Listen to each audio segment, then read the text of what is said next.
This is the story of our protagonist Ray, who met the youngest S-ranked adventurer in the world, Laffy. She could split high-level monsters with a single slash of hers, and stay firm and cold in the tough situations while being considerate to our protagonist Ray. Ray praised her for doing another good job this time.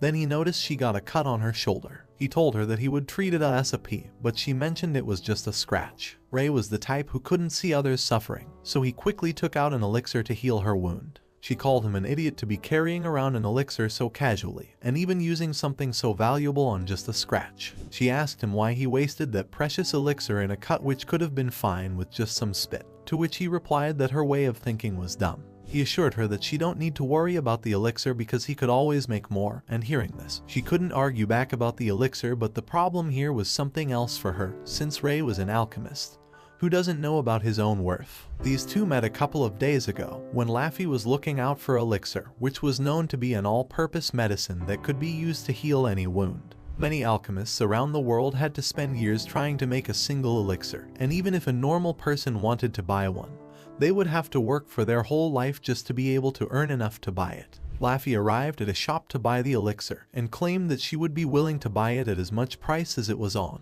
She requested the seller again and again, but he replied they had only one elixir right now, which was reserved by a noble already. Laffy needed that elixir desperately to save her sister's life, to which the seller replied he couldn't listen to her because in the end, declining a noble would be bad for his business. Laffy kept begging the seller while saying she would even work for him for the rest of her life, but in the end, she had to leave with an upset face. Laffy got stuck to a guy while walking out of the door, and she apologized for not walking properly. But this guy actually fell down on her chest, with seemingly no energy left inside him. She felt awkward from this encounter and asked him if he was alright. The guy she encountered was Ray, and this was how they met for the first time, with him mentioning to her that he was starving right now. Laffy took him to a food place and helped his hunger by treating him to some food. He introduced himself to her as an alchemist, and the fact that she saved his life made him feel extremely grateful towards her. Laffy introduced herself as an adventurer to him, and now that Ray had something to eat, he told Laffy that he would make her anything she wanted with his alchemy. Laffy was not thinking straight right now due to her own situation, so she just thought if he was an alchemist, she should try asking for elixir. Then in the next moment, she realized asking for an elixir would be too much, since it was extremely rare in the whole world, so it was not possible that he would have it. She asked him to forget what she said, whereas Ray agreed to her request and offered an elixir to her just like she asked of him. Laffy was surprised to see he really had an elixir. Then she asked him where he got it from. Ray told her that he made this elixir himself, which was pretty unbelievable for her, until she checked the color and magical energy coming off the elixir, which made her believe that the elixir was surely real. She offered him that she would pay him as much as he wanted if only he let her have this elixir, to which Ray replied she could just take it, because he couldn't possibly ask for money from the one who fed him. He asked her if she could help him by telling him where he could sell potions. Laffy was amazed to hear that was all he wanted, but it made sense to her once she got to know from Ray that it was his first time in the capital. She did mention that a guide would have been cheaper than an elixir for him, but since he was insisting, she agreed to his request and asked out of curiosity about why he wanted to sell potions. Ray replied that he currently didn't have any money on him because his wallet was stolen on the way. After that, she decided to show him around the city, and first Laffy went to the Adventurers Guild. Ray was amazed by the size of the building, since he hadn't seen a guild before. Laffy's entry in the guild was grand as always, since many people started talking about her because she hadn't been in guild from a long time. Some people thought she might have gone on a journey of her own, and Ray could feel all the attention at them. He asked Laffy if she was famous, to which she agreed and explained to him that it was because she was an S-ranked adventurer. Laffy entered the reception of the guild, and when she went there, she greeted the receptionist Amelia. Amelia greeted her back while mentioning that it surely had been a long time. Ray also introduced himself to her, and Amelia started looking at him. She asked Laffy if he was her boyfriend, which made Laffy lash out frustratedly that she found him only today on the verge of collapsing, and she just happened to have helped him out, so he was not her boyfriend at all. Ray asked her if she really had to go so hard at denying it. Then Laffy stated they should come to the main reason why she came here. Ray said he was the one who wanted to come because he wanted to sell something. While he took out a bottle of elixir, Laffy was shocked at the moment she saw him bringing out another bottle of valuable elixir. She knew that many alchemists out there hardly ever managed to make a single elixir, so now he just pulled out two. She realized that there was surely something more to Ray. She wondered just who he was, and as for Amelia, she examined that the elixir was really original and the purest one she ever saw. She asked Ray if he really wanted to sell something this valuable to them. Then Ray casually took out some more elixir, saying he got plenty more to sell if that was okay. Amelia screamed in front of the shock of seeing so many elixirs at once in front of her, while Ray couldn't understand what happened to her. Whereas other people in the guild started to notice there was a scene at the reception. Laffy quickly held his hand and took him along with her to the outside in an empty place. She asked him just what was going on with her, but he was not sure what she was saying. He asked her if it was about just elixirs, then she questioned him loudly if he really made all these elixirs. Ray didn't look like a guy who would lie, so she straight up told him clearly that his alchemy was incredibly abnormal. She explained that there were plenty of bad people who would do terrible things just to get Ray for themselves, if only they got to know about him. So, she told him that he must not sell his elixirs for that reason.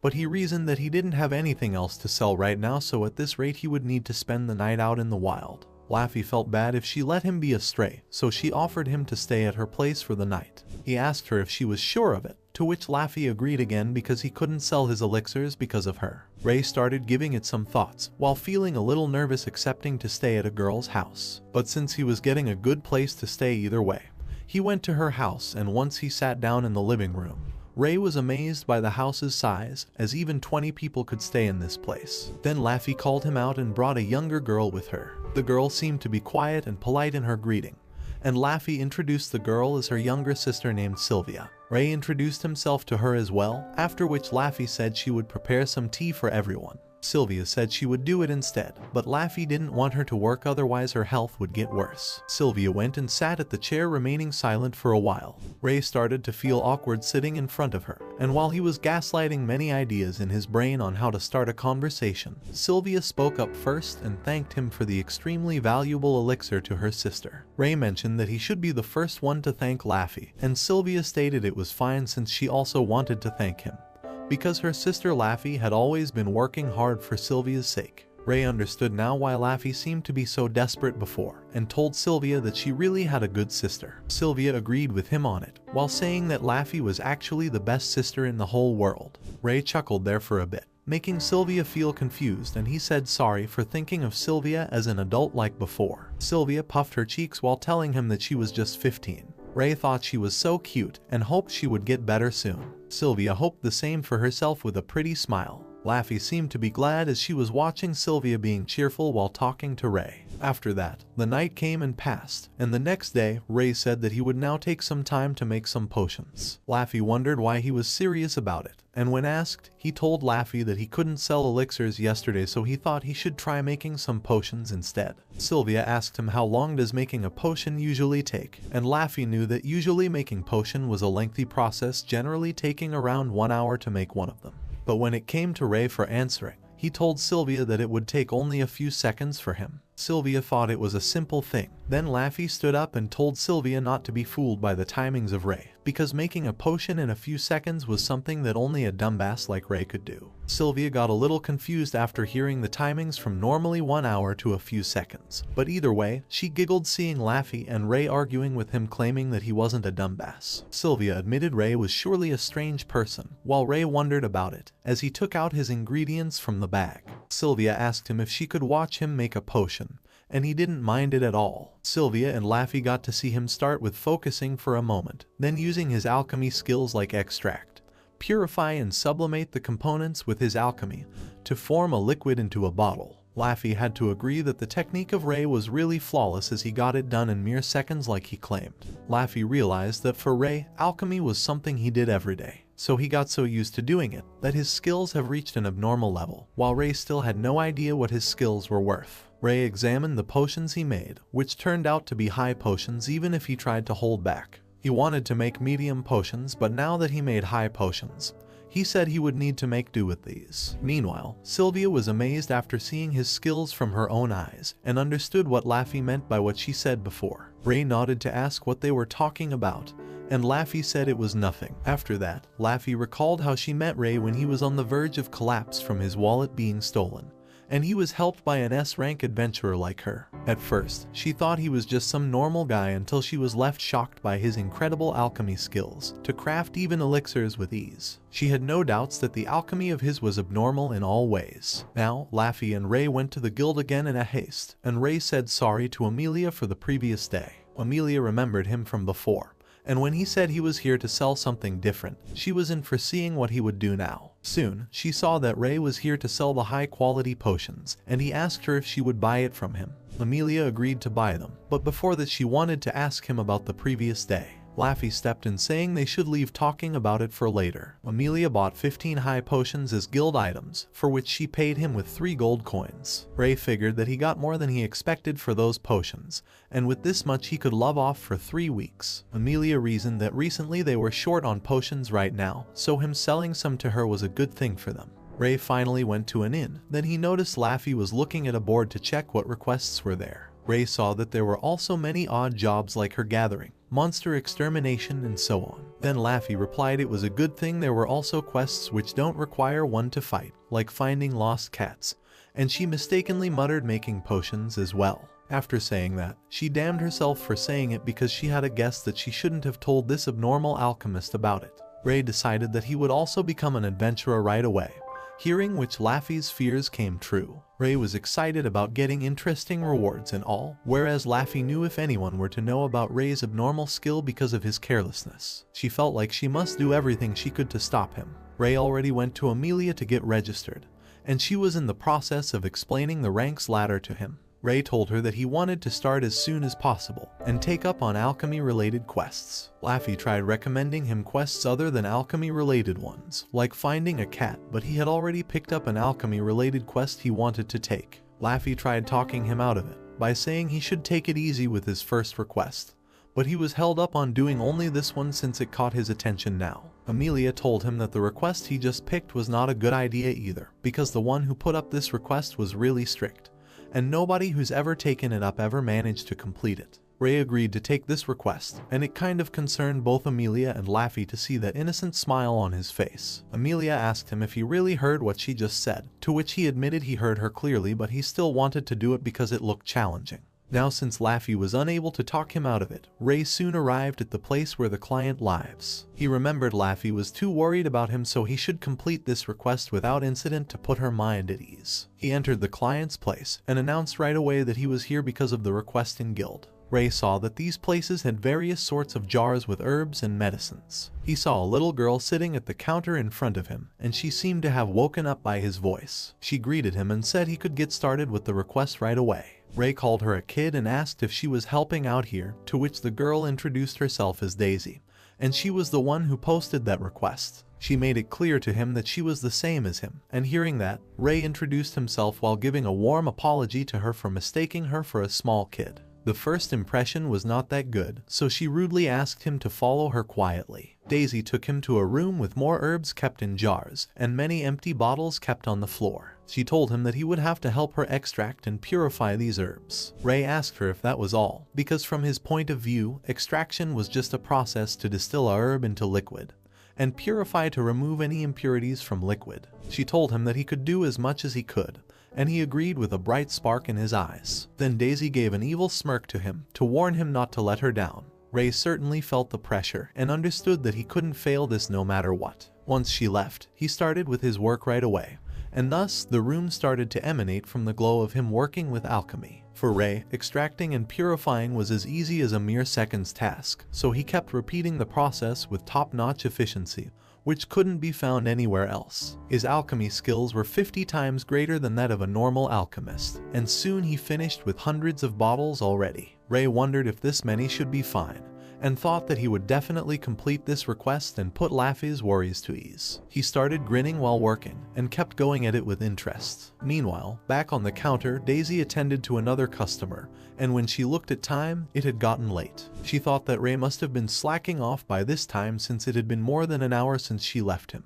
She quickly ran back to check how things were going on his end, and then she sneakily went while muttering that he could take a short break. But to her surprise, the whole room was filled with bottles here and there. She couldn't believe this was done in just an hour, so she shouted to call out Ray. Daisy noticed that the herbs were surely used up, so these bottles must be really finished from ingredients kept in this room.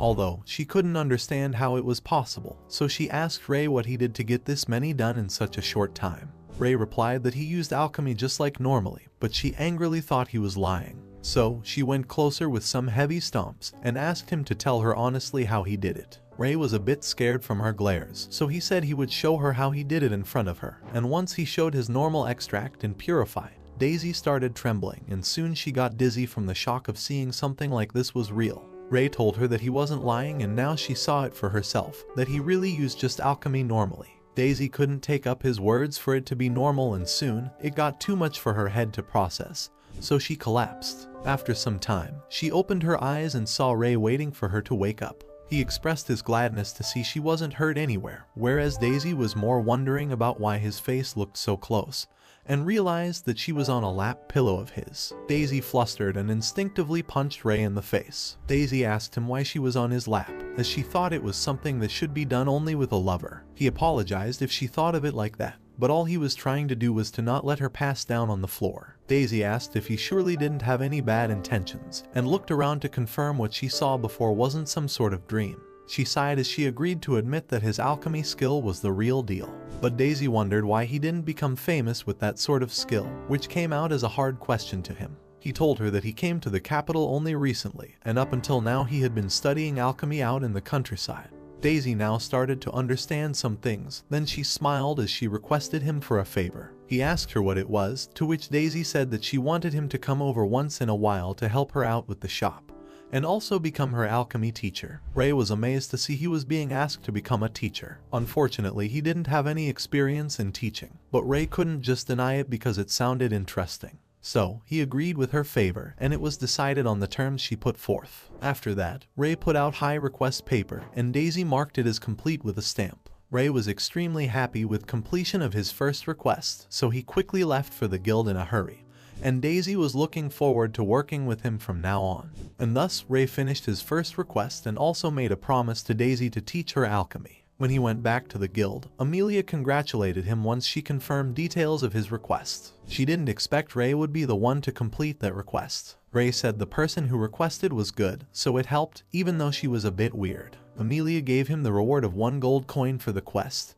and Ray looked back on Laffy to show off his first accomplishment to her. He told her that he could complete requests on his own now. Laffy asked him to repeat again how his request went in detail, after which he recalled 30 minutes ago when he came running to the guild. He showed them the request paper with the cleared mark, and Laffy was amazed to see it. She praised him, and it was when Ray told her that request was tough, mainly because the client said he could do as many as he could, so he wasn't sure about when he should stop while working. And so, he ended up filling the whole room, which shocked the client so much they collapsed. Not only that, but when Laffy also heard from him that he also promised to teach the client alchemy, Laffy lashed out on him for going overboard again. Ray agreed he overdid it a little bit, and Laffy scolded him again. It was not little by any means. She told him that making the client pass out was not good and he should learn from that. Laffy also mentioned that from her point of view, the client was getting too much more than the reward Ray got, meaning he was being taken advantage of. Because doing bottles worth full room, and even promising to teach alchemy might have been really worth more. Ray thought that this was why he saw Daisy smiling like that. Laffy told him it wasn't bad to be nice to people,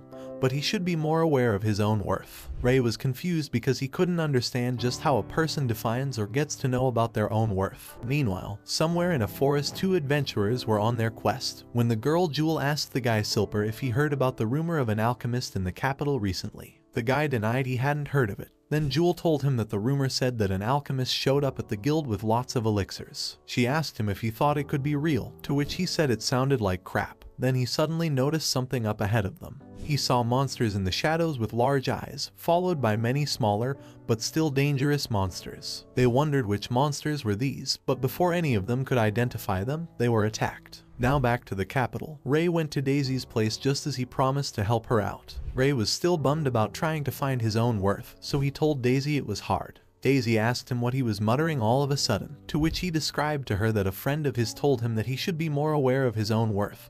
But the more he thought about it, the harder it was for him to think. Daisy mentioned that she didn't expect he would have friends. Ray asked her if she thought of him as some friendless loner. Then Daisy gave him an answer to his question before that the most important thing she could think of was for him to do things in moderation. Ray didn't get it at first. Then Daisy explained it to him that if someone were to sell lots of elixirs at once, they would surely draw a lot of attention, including the bad ones, so it could be changed to selling only one elixir per month to reduce the risk, and even more, he could sell it secretly so that others won't get to know about it. Daisy told him that selling elixirs was a good thing, because it could save lives after all, but while doing that he must keep himself as private as possible to avoid bad guys. Ray was now getting an idea from her explanation.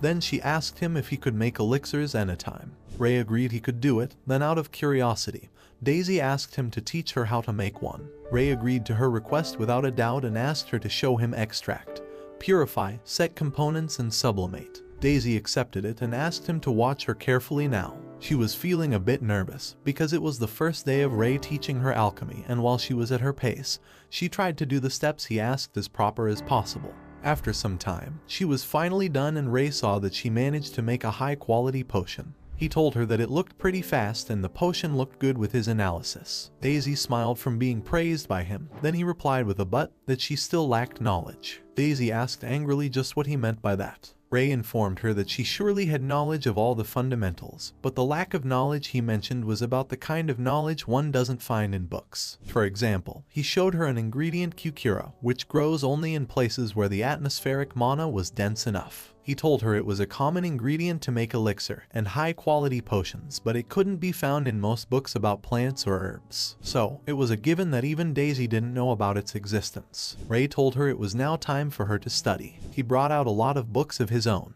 and even wrote on some pages while drawing pictures to teach her. Daisy was amazed by the things she hadn't even heard about before, but she complained that all she was doing now was to just study. Ray agreed it was indeed studying. Daisy knew she could learn a lot from Ray, but she wasn't sure if studying would really improve her alchemy. Ray knew how she was thinking right now. Then he asked if she knew about lamu herb. Daisy felt like he was mocking her since it was a pretty commonly known herb, used to stop bleeding, and it's most effective when applied directly to a sound. Ray stated she was right about it, and when alchemists use it, they take its clotting effect and amplify it with alchemy, which results in producing a potion to treat wounds. He brought out a potion which she made from lamu herb, and the one he made from the same. He asked her to take a look at them with analysis skill, and once she took a better look at them, she gritted her teeth, because the potion he made was of high quality, and the one she made was of medium quality. Ray asked her if she was able to tell any difference in what she and him did to make them. Daisy couldn't think of anything they did differently. Then Ray told her that the difference was in whether she visualizes the process of sublimation, where he explained that the understanding of herbs make a lot of difference, and the quality of potion could be increased by visualizing even the components and their quality. He proved to her with this example that studying was a necessary step in mastering anything, and with that being said, he wished her luck in learning more. Daisy thanked him with a dull smile. After that, Ray went to Laffy's house, and there he met Sylvia, who greeted him with a smile. She mentioned it had been a while since they met, and also that he became an adventurer. Ray replied that all he does are only alchemy-related quests, and while he was at it, he hoped Laffy hadn't told Sylvia about the fainting incident. Then Laffy came and asked how he was, but what Ray saw was a new girl in casual clothes and an apron with hairs up. Ray stated he thought who she was at first because of the apron, and she exclaimed that she was also a girl, or was he forgetting that? He said sorry to her, which wasn't really something he should have apologized for. Laffy got more angry at him, but she prioritized dinner for now before it gets cold. She called him in to sit at table as the guest of the day, whereas Sylvia wished she could have helped as well. But Laffy didn't want to make her work because she was still in recovery. Laffy stated it was her first time making this dish today, and it seemed to have come out pretty well. She served the food afterwards and they had a good dinner together. Laffy asked how he had been doing lately,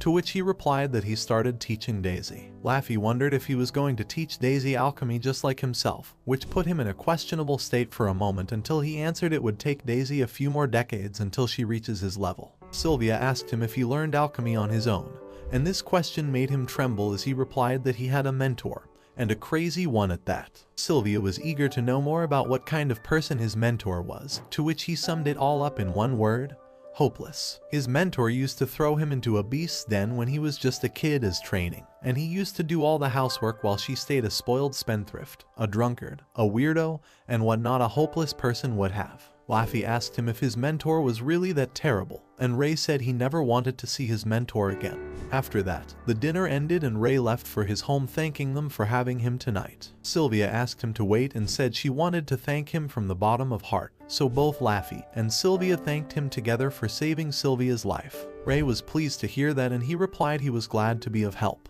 With that, they bid byes for the day.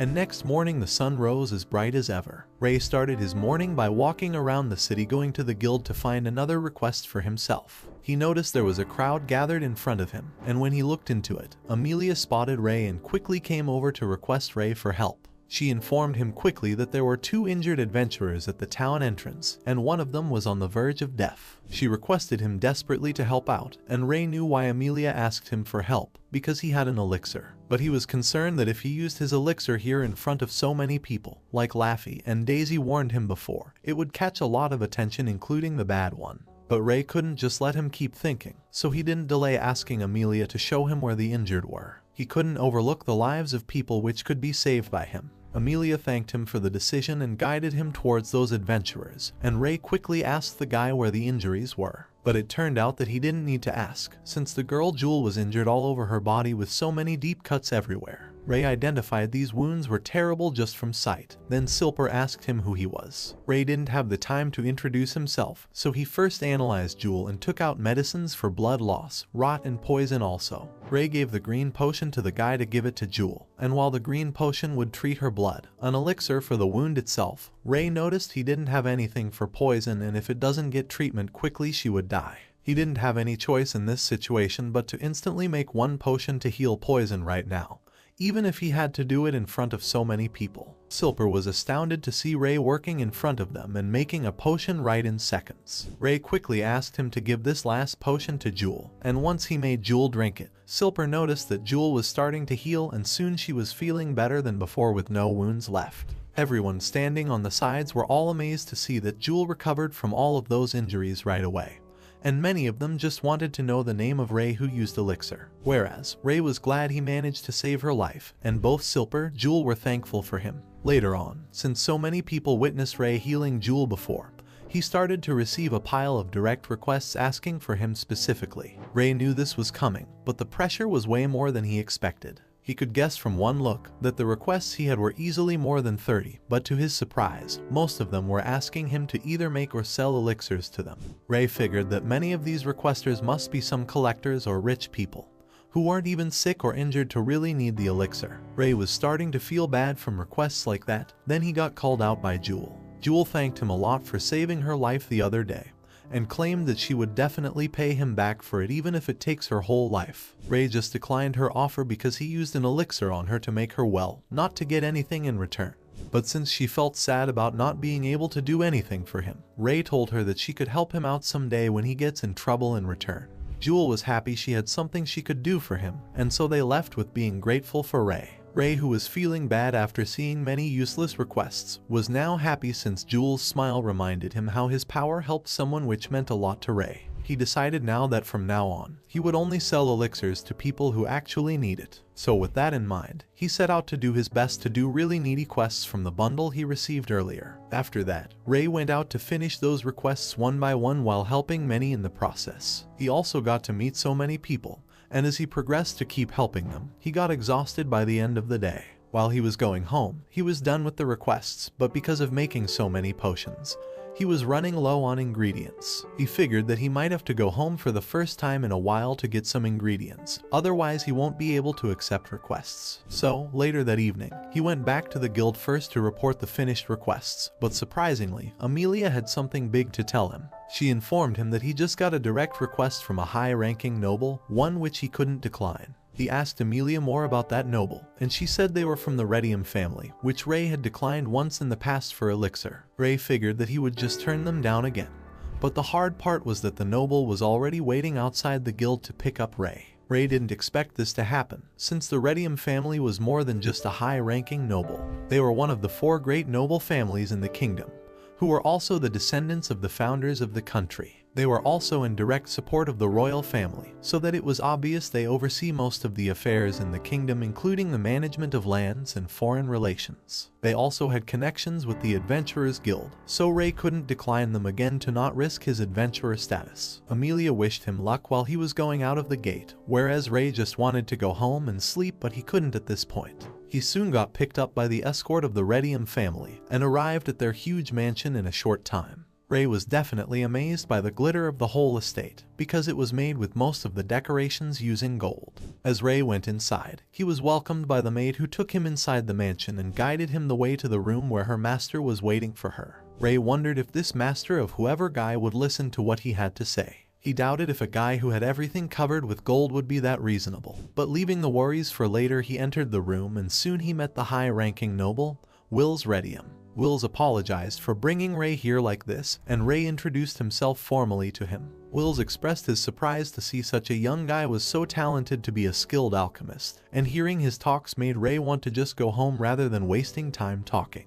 Wills also said they should come straight to the main matter, and asked Ray if he really had no intention of selling him an elixir, and no matter how politely Wills asked or smiled, Ray straight up declined him the same way with a polite smile. Wills asked him if he would be willing to sell it for 300 gold coins, but Ray turned down the offer, making it clear that he had no intention of selling it no matter how high the price he gets offered. Wills mentioned that Ray would get support from his family, but Ray was sure he would be fine even without it. He stayed firm in 5 negotiations because he was determined not to sell it to Wills, and Wills could feel that Ray was clear about his position. He asked Ray if he learned alchemy on his own, to which he replied that he had a mentor. Wills asked him if he could tell him their name, to which Ray mentioned that even if he were to know the name of his mentor, nothing good would come out of it, because the alchemist who taught him went by the name Lorimes. Wills definitely heard that name, and he asked Ray again with some shock to confirm if he was talking about the fallen hero. Ray hadn't heard of fallen heroes before, but he knew without a doubt that only his mentor could have a scumbag and shameful nickname like that. Wills mentioned that it explains a lot if Ray was Lorimes' disciple, and based on the rumors Wills heard,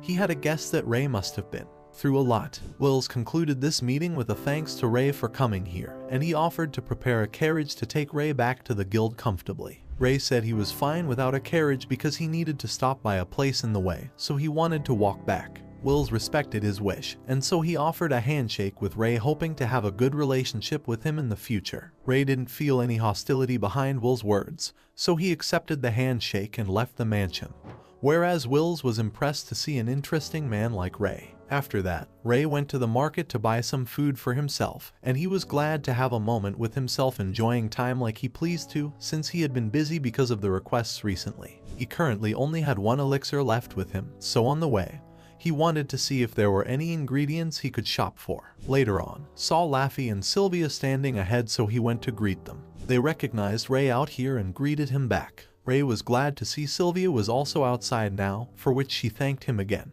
although he wondered what she was holding in her hands. Sylvia informed him that it was a staff used for amplifying magic, and she had it because, surprisingly, she was an adventurer herself. He didn't know Sylvia was an adventurer, so he asked what her rank was. Sylvia replied that she was an S-ranked mage, which got Ray excited to ask if she was going to do a request now. Sylvia replied that she and Laffy just came back after completing their request to take down a water dragon. Ray didn't realize that Laffy and Sylvia were so strong, since a water dragon must have been higher than a S-ranked monster himself. Ray gave an astounding look at Laffy, and mentioned that she always talked about how abnormal he was, while being an abnormally strong person herself. Laffy felt a little cornered, so she said they would be heading home soon now. Ray was okay with it, and he mentioned that he would now be going to Daisy's place and left as well. After he went, Sylvia wondered where Ray must have come from, since he looked like he had been by himself the whole life. Laffy told her that Ray used to have a mentor he lived with, so he couldn't have been alone at least. Although it piqued her interest, why did Sylvia ask that? Sylvia said she had noticed a lot that Ray never talked about himself at all. Laffy agreed that was indeed right. Then she mentioned that they were the same since they haven't told Ray much about themselves either. She wondered how Ray would react when he learned that they weren't real sisters. Laffy said Ray might be surprised to hear how different Sylvia used to be back when she met her. Sylvia felt a little teased, while Laffy recalled that Sylvia was kidnapped by goblins when she used to be a little girl. And when Laffy met her for the first time, Sylvia was just a lost girl who didn't remember anything except her name and no relatives at all. It was Laffy's decision to take Laffy in with her, and Sylvia was now feeling like she always relied on her sister. Laffy told her that wasn't true since Sylvia helped her out a lot as well, and she asked her to move their stuff on the carriage with her magic. Sylvia stated she could do something this easy even in her sleep, but while she used her magic, she suddenly felt dizzy and was unable to see straight in front of her. Sylvia's eyes got dark red out of the blue and she fell down, worrying Laffy to the point she came running while shouting to help Sylvia out. Laffy asked what happened to her, and Sylvia replied that she couldn't move, while thinking that elixir was supposed to have cured her, but this situation meant she was still sick. Laffy held her, saying they were heading home right away. Sylvia mentioned that luggage was still down there, to which Laffy told her to shut up because she was way more important than any luggage. Laffy didn't know what to do in this situation, so she quickly knew that she must get Ray to Sylvia. Meanwhile, Ray was walking in the capital looking for Daisy's shop. He came here with another path this time, so he wasn't sure about the ways. Ray was feeling pretty nervous this time to go to Daisy's shop as a customer, so he didn't think she would be pleased to have him, while thinking that she would remain cold as usual.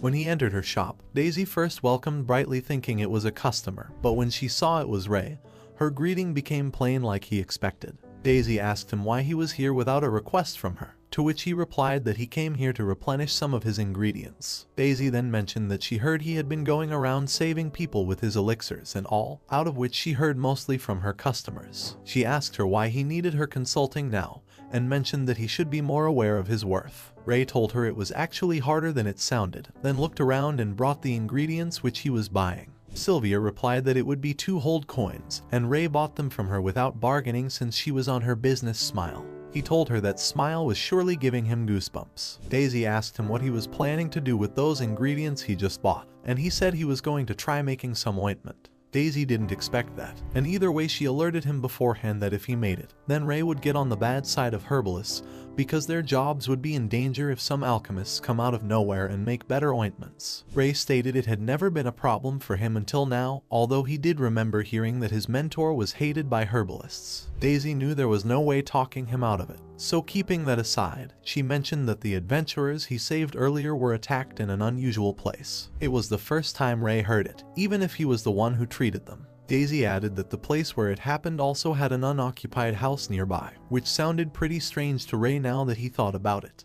He remembered that the wound he treated had both poison and rot effect, so that means there were a number of poisonous monsters which only certain monsters could have inflicted. He said that the wound must have come from an undead type monster, or it could have been from a special weapon. These two were the most possible scenarios. However, the conditions why monsters appeared in an area like that were unknown, since it was an area without dense mana while monsters only appear with those that are dense. It was a mystery, so Ray figured he should go home now, and suddenly, a hand came from the door and pulled Ray along with it unexpectedly. Daisy thought something odd happened, but regardless, Ray was now being taken at a high speed which left some people amazed in the way. Soon enough, Ray noticed that the one taking him was none other than Laffy, and she apologized to him for this, while mentioning that she would explain it later. And just like that, she went at full speed until they arrived at her house. Ray examined Sylvia, who was lying in bed. Apparently, she was in a bad shape with her hands looking hard at some parts. Ray asked what happened, to which Laffy informed him that Sylvia collapsed all of a sudden and then she couldn't move afterwards. Laffy was disappointed that she couldn't save her sister even as a S-ranked adventurer, and said she would apologize to Ray as much he wanted for bringing him here so violently. She begged him to save her sister, and Ray assured her that he already wanted to save Sylvia, because she was his friend as well. Laffy couldn't be thankful enough for him, so she bowed down to express her gratitude. Ray told her it was too soon to thank him right now, and moving from that, she informed Laffy that Sylvia was unable to move currently because of a state called magic crystal disease. Magic crystal disease is a condition where the magical energy of a person slowly starts to crystallize in his body, which makes the inflicted one unable to move. He told her that the elixir he gave her before must have slowed down the progress before instead of curing it. It was Ray's first time seeing this disease, but even so, he was sure that he could make a potion to cure it. However, he didn't have the ingredients to make the cure right now. Laffy said she would do whatever to gather those ingredients, but the problem was she wasn't familiar with herbs or anything. Ray asked her to come with him to his house in the forest, and even if there were some monsters, he was sure that he had ingredients in his home to make the cure. Sylvia agreed right away to deal with all the monsters. Ray took another look at Sylvia and figured that the crystallization seemed to be just started from her hands and feet, so it would take time until it reached her heart. He informed Laffy that Sylvia had about 7 days before her condition became critical, so they would quickly leave by tomorrow morning. But before that, he mentioned that he had some things to prepare, for which he would need to head back to his inn. Laffy called him out and thanked him, and Ray replied she didn't need to worry about it. After some hours, Ray seemed to be working in his room with many ingredients. He gathered everything he needed on the table right in front of him, and then he added poison antidote to the ointment, while mixing the monster warding potions with curing potion. Then lastly, he took the ring he was wearing and continued the process until he applied the impact resistance ability to the ring. He spent the night working on more things, and next morning, he went to the place where he and Laffy agreed to meet. She had the carriage ready for them to set out for his previous home, and they left without any delay because they were short on time while Sylvia was fighting for her life. As the carriage reached near the forest, Ray asked Laffy who was taking care of Sylvia. Laffy told him that she left Amelia to look after Sylvia, and he could understand that she must be doing it for Laffy, because Laffy might have begged her a lot to do it. He knew that Amelia was the right person to ask for the task, so it was a little comforting for Ray as well. He mentioned that something was worrying him after examining Sylvia, that the magic crystal disease she had originally came from the northeast, and there wasn't a chance that it could occur in the capital. He asked her if Sylvia visited the northeast, to which Laffy denied that wasn't the case, at least not until she met her. Ray got the idea behind her words, and Laffy admitted it herself that she and Sylvia were not biological sisters. She told him that she saved Sylvia after she lost her memories and didn't have any relatives, so Laffy took her in. Ray knew that Laffy was making it sound easy, but in reality it must have been a tough decision to make for her since she was younger at that time also. Ray said if that was the case, then there was a possibility that Sylvia Mist had come from the northeast. Laffy stated she would keep it in mind, and then she asked Ray where his house was. He told her it was just a small wooden house further down this road, which seemed to be pretty unusual to her since that place was quite deep into the forest. Ray exclaimed that he already knew that it was unusual, so she didn't have to remind him. He recalled that the house was small, and it was his mentor who brought him there. She and Ray lived together until one day she disappeared at least. Ray wondered where his mentor was now, then he heard Laffy exclaim that she saw someone collapsed ahead of them. Ray treated him and the guy informed them that if they were heading further into the forest, they must turn back right now, because he was attacked by a monster there and barely managed to escape with his life. Laffy asked him what kind of monster it was. The guy said the monster which attacked him was maybe a blood wolf. She thanked the guy for information, but said they had their own reasons to keep going. With that said, Ray and Laffy went further until they arrived at the forest where Ray lived. He told her they would need to go on foot from here, and he claimed to know the way so would guide from here. Ray figured it was better to proceed as quietly as possible due to monsters, and asked Laffy to stay on alert. Laffy sharpened her eyes as she was ready to fight any monster for her sister's sake. Ray was relieved to have an S ranked like her by his side now, and as they progressed, he reached halfway to his house without confronting a single monster so far. Suddenly, Ray felt something cold dropping on his head, and when he wondered where it came from, Laffy shouted there was something above Ray. She moved him quickly out of the way, as Ray would have been attacked if he stayed there. They saw that the attack actually came from the blood wolf, and it was not just one but many of them. Laffy told him they were surrounded by many blood wolves, and as they approached, Ray thought they were doomed now. Although, he was still pretty calm given the situation since he was used to dangers, but he was still feeling pretty terrified inside. Ray said he would have ran away if he could, and the wolves started to run towards them to attack. Laffy told him if he wanted to run away, he could do that because she was ready to fight and hold these monsters, while he could run and hide. Laffy told him it was hard for even herself to fight these many wolves while protecting him. Ray understood her approach, so he asked if she would be okay alone then. Laffy agreed it would be better since she could just slash these wolves like a piece of cave, while making sure to let him know she was an S-ranked adventurer after all, so she would be just fine. Ray understood, and when she created an opening for him, he ran away from there. He thought of finding a place to hide until Laffy was wiping all the blood wolves, and then he noticed there were more blood wolves where he tried hiding. Ray was scared since he didn't expect there would be more of them. He turned back again and started running with all his might, and the blood wolves started running after him with their fierce and sharp canines aimed at him. Ray was having a tough time giving them a slip each time one went for a bite, and the more they came at him, Ray couldn't help but think just how many more of them he would have to deal with. Now, seeing the situation, he thought this was about the time he should use the items he prepared in advance. He came prepared with some monster-repelling potions, so Ray throwed one of them in the monster's direction. Ray was relieved to think that monsters would run away now since blood wolves had a keen sense of smell. But to his surprise, once the blood wolves sniffed that potion, they stared at him again and still came running at him to attack. Ray thought that if it didn't work on them, then these blood wolves might have a numbed sense of smell. So, if that was the case, he took out a different potion and splashed it right into the wolves' eyes. The liquid fell right upon their eyes, while Ray claimed it was a homebrewed dye he made to impair the vision of his targets. And since it might have worked according to him, he tried giving those wolves a slip. But to his surprise, the blood wolf still growled the same at him. But this time Ray had hidden himself behind a tree. Ray thought that he only had to deal with the sight of those wolves, and it was getting pretty exhausting for him at this point. But he had no time to rest, because suddenly, a loud crashing sound came from above him. When he looked above, the terrified feeling only rose since it was something even more dangerous. Meanwhile, at the place where Laffy was fighting the wolves, she managed to kill each and every blood wolf around her. Although, it took her longer than expected, so she needed to find Ray quickly now. Suddenly, she heard a booming sound of Ray from a distance, upon hearing which, she quickly ran in that direction. Laffy tried pinpointing where it came from, while having a bad feeling about it. She hoped Ray would hang on until she reached there, whereas Ray was actually running away from a freaking huge undead skeleton attacking him with a sharp sword. Ray shouted out just why the hell was everything coming at him today. The skeleton attacking him was an unknown type of monster, which didn't even have an identified rank to be assigned.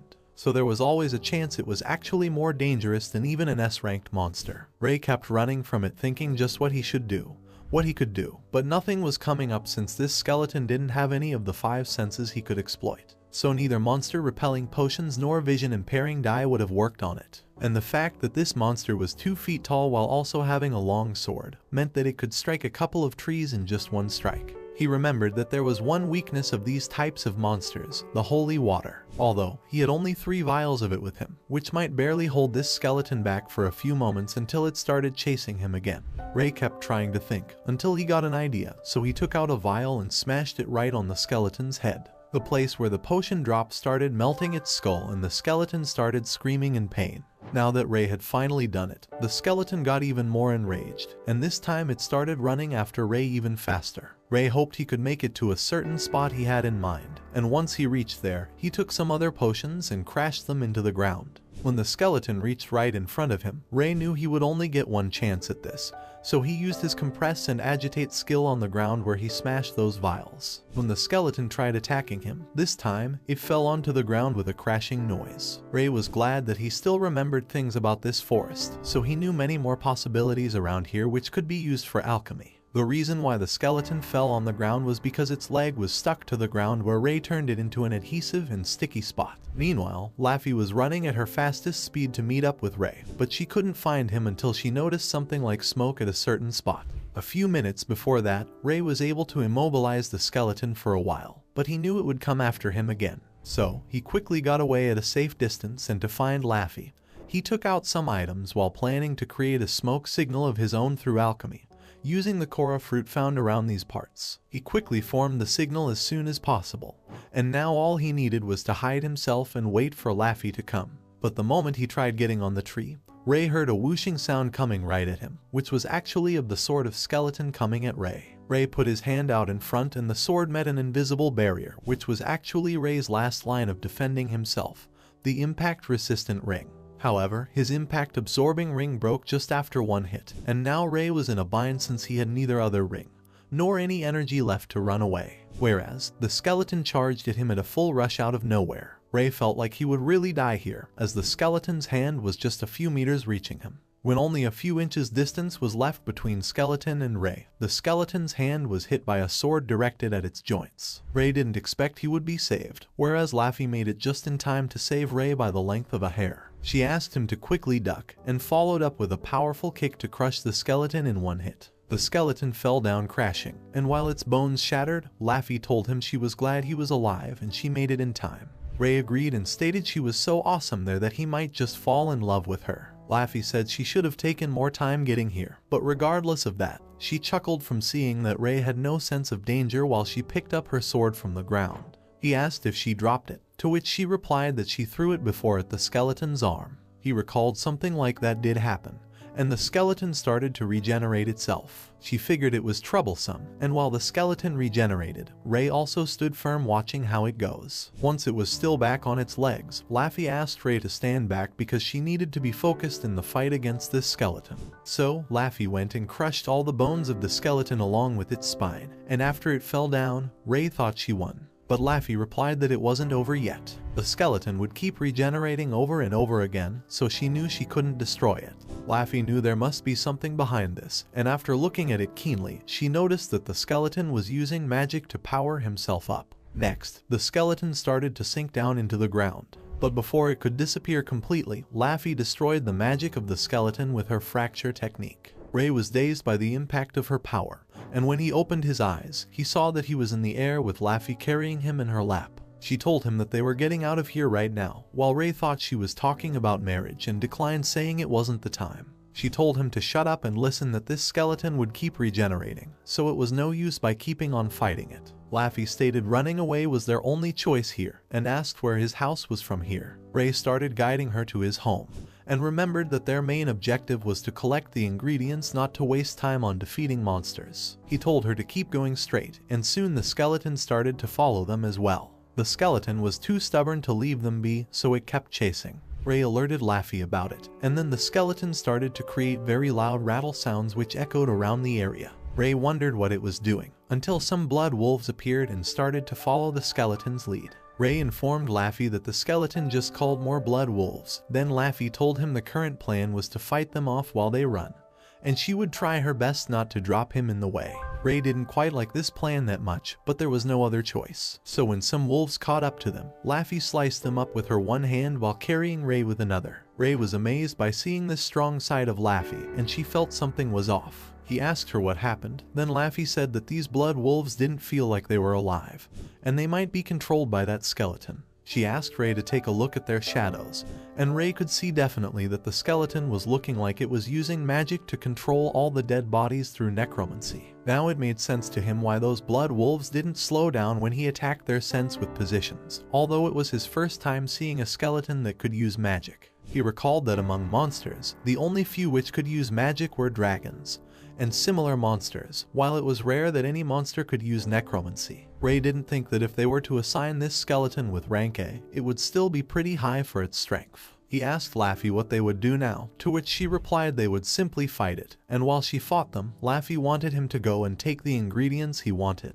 Ray agreed with this reasonable plan, and told her that they were near his home. Soon, when Laffy could see his house, she dropped him off there and quickly turned back to fight off those monsters. Ray knew he had a responsibility here, so he calmed and collected himself to go into the house while taking a peek at Laffy fighting that skeleton monster. Ray had to hurry, so he went inside and entered his house after so long. His house had been covered in dust all over, which was pretty obvious after being deserted for this much time. Ray was glad that it wasn't at least destroyed yet, so Ray straight went towards the basement where his materials were kept. When Ray reached there, he saw that all the things were fine and there were so many that he wished he could carry all of them. But since his bag could only store so much, he took the necessary ones and took a look at all the materials again, which he risked his life and limb to gather. He wanted to come back later on to get all of them, and while he was going back, he saw a sword kept there. Ray remembered that this sword was from the time when his mentor sent him to gather some ingredients. One day in the past, Small Ray came back home and shouted at his mentor that she could have gotten him killed from a previous task. Whereas, his mentor Lorimes was calm about it, so she just asked him to store those ingredients he brought carefully. Ray was mad to see that all his mentor said was about the ingredients, not her disciple who risked his life and returned all beaten up by those undeads there. Lorimes frankly said sorry to him for forgetting to mention the undead, and tried to act cute to not get him angry at her. Ray knew how shitty his mentor was, so he thought it was his final day. Every single day she asked something of him. She laughed it off and said she wasn't aware of the undeads either, but they weren't that hard to deal with at all if one just splashed a little holy water on them.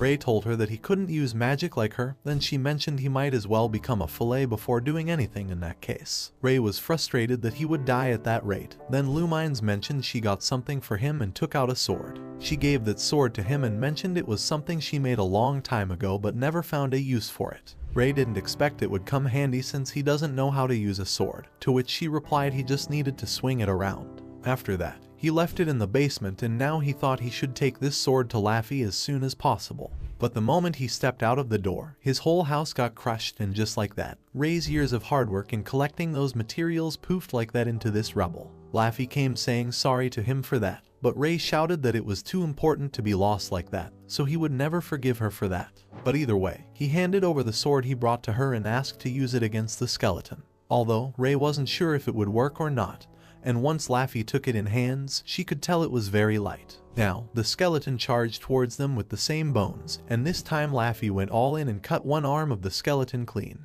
Ray noticed that this time, its arm was not regenerating, and Skeleton started fearing for its life, while Laffy seemed to be wanting to take out all her piled up anger for making them delay with this sword. She looked so cold that even the undead skeleton got terrified and started running away from her. Laffy didn't expect that even a monster would run away in fear, whereas Ray knew exactly what the skeleton was fearing, which wasn't very different from what he had felt before. Laffy didn't want to let this skeleton get away that easily for all the trouble, so she crushed the skeleton in no time with this sword. Ray was still not used to seeing how strong she was in reality, and she mentioned it as well that she wasn't an S rank for nothing.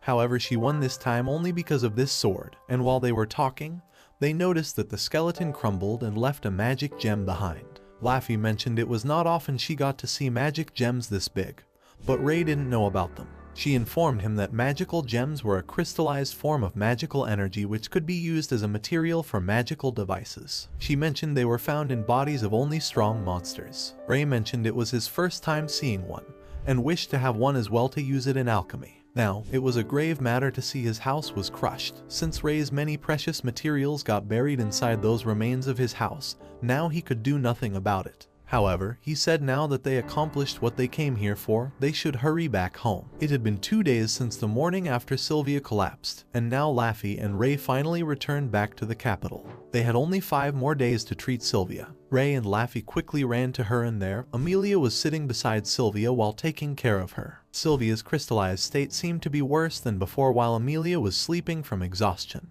Laffy was relieved, so she put a blanket on Amelia and Ray said he would get started with making the potion. He went to another room and started taking out the ingredients he would need to cure the magic crystal disease. He figured that he would need to make a potion to absorb the magical energy using the ingredients from a monster. And from the monster, he thought that the best one would be a Veto, which was actually a SS rank monster that inhabits the north. It possessed a will and controlled plants with powerful magic. It was hard to use Veto's part as material for alchemy, because it was so dangerous that if its absorbing properties were not handled carefully, many alchemists have ended up losing control of it and later on died after being absorbed by it. He got hands on this material because his mentor Lumines used to hunt down all sorts of monsters to use them as her experiments, and Ray got her leftovers afterwards. Now, he started to add water to the Veto and heat before using it in alchemy, and once it was done, he started using his alchemy skills, Purify and Sublimate. Ray stayed focused on it continuously for hours, mainly on the process of sublimation to suppress the magic-absorbing properties of Veto.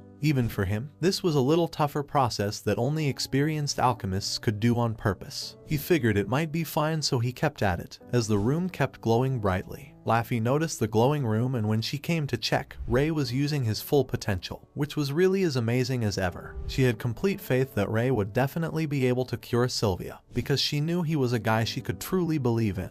So, she went back to her room counting on Ray for doing his part. After some time, Ray finally finished the cure and took a breath of relief, and all that he had to do now was to get Sylvia to drink this. But he figured since she was sleeping right now, he should wait until morning for her to wake up. Meanwhile, he thought it would be okay to take some rest. Soon, he fell asleep from the exhaustion and the night passed by. When it was morning time, he woke up feeling cold from sleeping on the table. Ray realized it was now morning, so he should hurry to take this potion to Sylvia quickly. He saw Laffy on the way, who was also there to check on Sylvia, as it seemed that Amelia went home when she woke up. Laffy tried to ask Ray if he got the cure ready, and Ray was a bit startled as he informed her that the potion was definitely ready. She was very happy to hear that, and they quickly went inside Sylvia's room and saw that the cracks on her skin had gotten a lot worse than last time. Laffy ran towards her quickly, and Ray followed after to use his scan skill to check Sylvia. He He said that the crystallization was progressing faster than he thought, so he quickly asked Sylvia to drink the potion he got. After Sylvia drank it, Laffy was hoping she would be cured quickly. But even after taking the potion, Sylvia didn't feel any changes inside her body. Laffy was scared that Sylvia's crystals weren't disappearing, so she asked him about what happened. To which, Ray calmed her down and said this was a slow-acting potion, so she didn't need to panic and wait some time until it took effect. But he made sure to let Sylvia know that she must not use her magic until he said so. Laffy heard him clearly, and Sylvia agreed with him as well. Ray scanned her to make sure the flow of her magic was stabilizing slowly, meaning the potion was surely working, which meant that her life wasn't in danger anymore, so they could relax now and take it easy for the rest. He suddenly noticed Laffy sitting down since she had been so uptight till now. She apologized for making him worry. It's just she hadn't been this relaxed in the past few days. Laffy was so happy that Sylvia would be cured soon, and then they could do various things together like shopping. Ray felt the need to give the sisters some time together, and Laffy thanked him for everything. He left saying she could ask if she need anything, and after that, he went thinking that he was good with yesterday night because he borrowed Laffy's place, but he felt like he should also have a place where he could manage his ingredients and potions, because the inn he was in right now, there was a limit to things he could do there. Ray wanted a spacious place where he won't bother anyone, but eventually he ended up feeling clumsy at Daisy's place from thinking too long. Daisy asked him what happened this time, to which he replied it was surely peaceful at her place. Daisy said he sounded like an old man, which made her remember that he was still a teenager. Ray told her that he just came back after risking his life to get some materials from the forest, and there was a giant skeleton with a bunch of blood wolves. He thought he was going to die. Then Daisy felt unsettling and asked him if this skeleton he mentioned was the same one which attacked those adventurers before. Ray remembered that the wounds on them did look like they were inflicted by a skeleton, and Daisy said the same that the guild got to know later on about the forest having unusual monsters. Ray agreed it was unusual for sure. Then Daisy asked him what happened to the monster. He told her that they defeated it. She exclaimed out of being surprised if Ray really defeated it. Then Ray mentioned that most of the work was done by the adventurer he was with. Daisy asked who it could be, since the monster claimed to be surely above a plus rank. Ray knew that monster was strong, but a rank above A was surely dangerous enough. Ray told her that he was with a kind and strong adventurer named Laffy. Daisy mentioned that Laffy seemed to be the same or the youngest S-ranked adventurer. She was impressed to see Ray know someone that famous even if he had been in the capital only half a year. Ray knew it sounded too good, but anyways, later that day he went to visit Sylvia, and saw that she was now all better with her magic circulation looking all healthy. She made a complete recovery, hearing Sylvia jump in happiness and hug Ray out of excitement. Ray told her it was no problem at all, and then Laffy came smiling to see Sylvia happy. Ray told her that he was glad it turned out fine, and he also stated that he heard people in the guild talking about the skeleton they fought. Laffy remembers she also received a request to get rid of a monster as well, with a location the same as the forest they went to the other day. Ray asked her if this person asked specifically for her, to which she agreed since the client was the head of the Redium family. Ray knew Will's Redium since they've met before, although not a good experience for Ray. Sylvia said if they had already defeated the skeleton, then they should report it to the guild. Ray told Laffy that he would come along with her as well, since they would need to show the magic gem as proof. All three of them took a walk together through the city, and passed by the shopping area, where Sylvia's eye fell on an item at an accessory shop.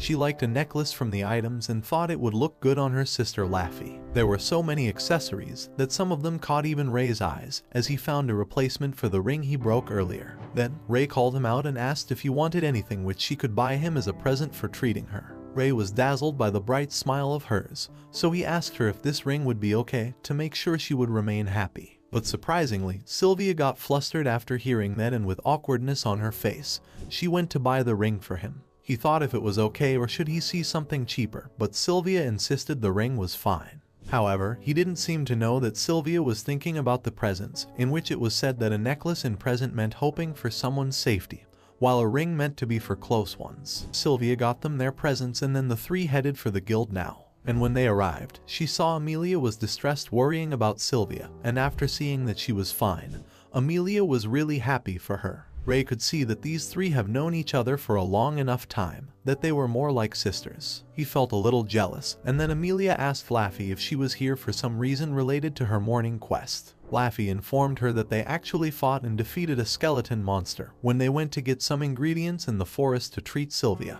Amelia was surprised since it was an amazing coincidence. Then Ray showed her the magic crystal they got from defeating that skeleton monster. Amelia admitted it was big and mentioned that this size meant that the monster must have been tough for anyone other than an S-ranked adventurer. Amelia also ran a quick check to see if the magic gem was real, and decided to make the report to the Redefine family, and she would get the reward of request in about 3 days. Laffy said that she wanted the entirety of the reward to go to Ray, which left him shocked, and asked her confusedly about it, saying it was her who defeated that skeleton. Laffy declined, stating that she did that to save Sylvia without expecting a reward in return. So as a token of appreciation, she thought it was only right that Ray would get the reward. Ray couldn't deny when she was being this stubborn, and accepted it. Amelia told Ray that he could come in 3 days to take his reward, 200 gold coins, which was really so much that he couldn't even think what he would do with that much money. Sylvia mentioned that he could start a shop of his own.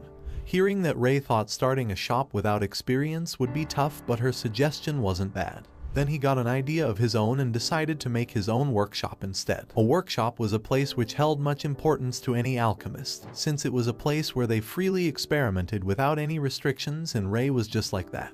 He used to do his experiments in the isolated underground workshop in his previous house, but ever since he came to the capital, he was too occupied to think of a workshop here. But now that he had money to spare, he realized what he should spend it on. He decided that he would make a workshop now, which surprised Daisy a little at first. She asked why he decided this all of a sudden, to which he replied that he had money to spare, which he could very well use on making his own workshop. But she didn't know why he came to her. Then Ray said he didn't know any skilled craftsman or anyone, so he figured asking her might be helpful. Daisy felt a little good to be relied upon, while Ray wished he could have made his own workshop like his master Lumines. Daisy replied that she knew a lot of people who could help him, but she would help only if she could come along as well. Ray wondered if she would make the workshop herself, and Daisy shouted if he was opposed to having her around. Ray stated that wasn't the case, but he already had someone else in mind to help him out. Daisy didn't want to hear no as an answer, so she made a scary face to make him strictly agree to her coming as well. Ray agreed since he didn't really have the choice to say no. After that, Daisy held him, saying they would be leaving now, so she closed her shop and then asked him who was this person he had in mind to help out. Ray replied that the person was Sylvia, Laffy's younger sister. Daisy didn't expect he would really ask an S-rank to help out in small things. Ray exclaimed that he wasn't the one who suggested it, after which Daisy started guiding him the way to somewhere. He asked her how was this person to make a workshop, to which Daisy replied they were a total weirdo, and as weirdo Ray thought they might be the same kind of person as hers. After a while of walking, Daisy and he arrived at a house. From Ray's point of view, it was just a normal house. Daisy knocked the door and suddenly, a woman with everything huge about her like her smile came out lusting after Daisy. Ray got on alert the moment he saw her, as the lady snuggled Daisy like she was her doll. Ray knew for sure that a weird person just came out like Daisy said, and while Daisy and her were arguing and fighting with the lady tried to hug her. Daisy got away and said why the hell does she have to act like they've met after a long time every day they met. The lady replies that she expressed her eternal love for Daisy, which she don't need at all, especially from Nicola. Then Nicola noticed Ray and asked who he was, and then both of them introduced themselves to each other. Nicola mentioned she heard about an alchemist going around saving people. Ray politely said it was nice to meet her, and then they came to a matter of topic that he wanted to make a workshop, for which Daisy brought him to Nicola. Nicola was happy that Daisy recommended her to Ray, after which they sat down to talk about further details. Nicola asked Ray if this would be his first workshop, to which he replied that he had one before, so he knew what he needed. He mentioned that he wanted to make his workshop in a 2-story building he was living in. Daisy didn't know that he had his own place, and he informed her that he bought it just recently. Also, he had a prototype reason for the workshop with a budget of 200 gold coins, and he could add more if these weren't enough. Nicola figured that this much would be plenty, but she wanted to know what he would use the workshop for. Ray replied that he was thinking of using this workshop mainly for making potions and magical devices. He mentioned that he could make do if he needed it for anything else, and so Nicola agreed with his request. However, Ray had one more thing to add, so he showed the magic gem of a skeleton to her and asked if he could use it as a part of the workshop. Nicola was impressed to see a magic gem of this size which could open way more possibilities for them. She asked him to first show her the place where Ray wanted to make a workshop, and she would decide the rates after seeing it. Ray understood her, after which Daisy went to get some things ready. Meanwhile, Ray asked Daisy how come she got to know Nicola. Daisy replied that she met Nicola when she was an adventurer, and haven't been able to get rid of her since then due to Nicola's clinginess. Ray admitted she was right about Nicola, but the thing he was more surprised about was to hear she used to be an adventurer. Soon, Nicola came back prepared and they went to Ray's current house. Daisy was a bit surprised he managed to buy a house so big on his own.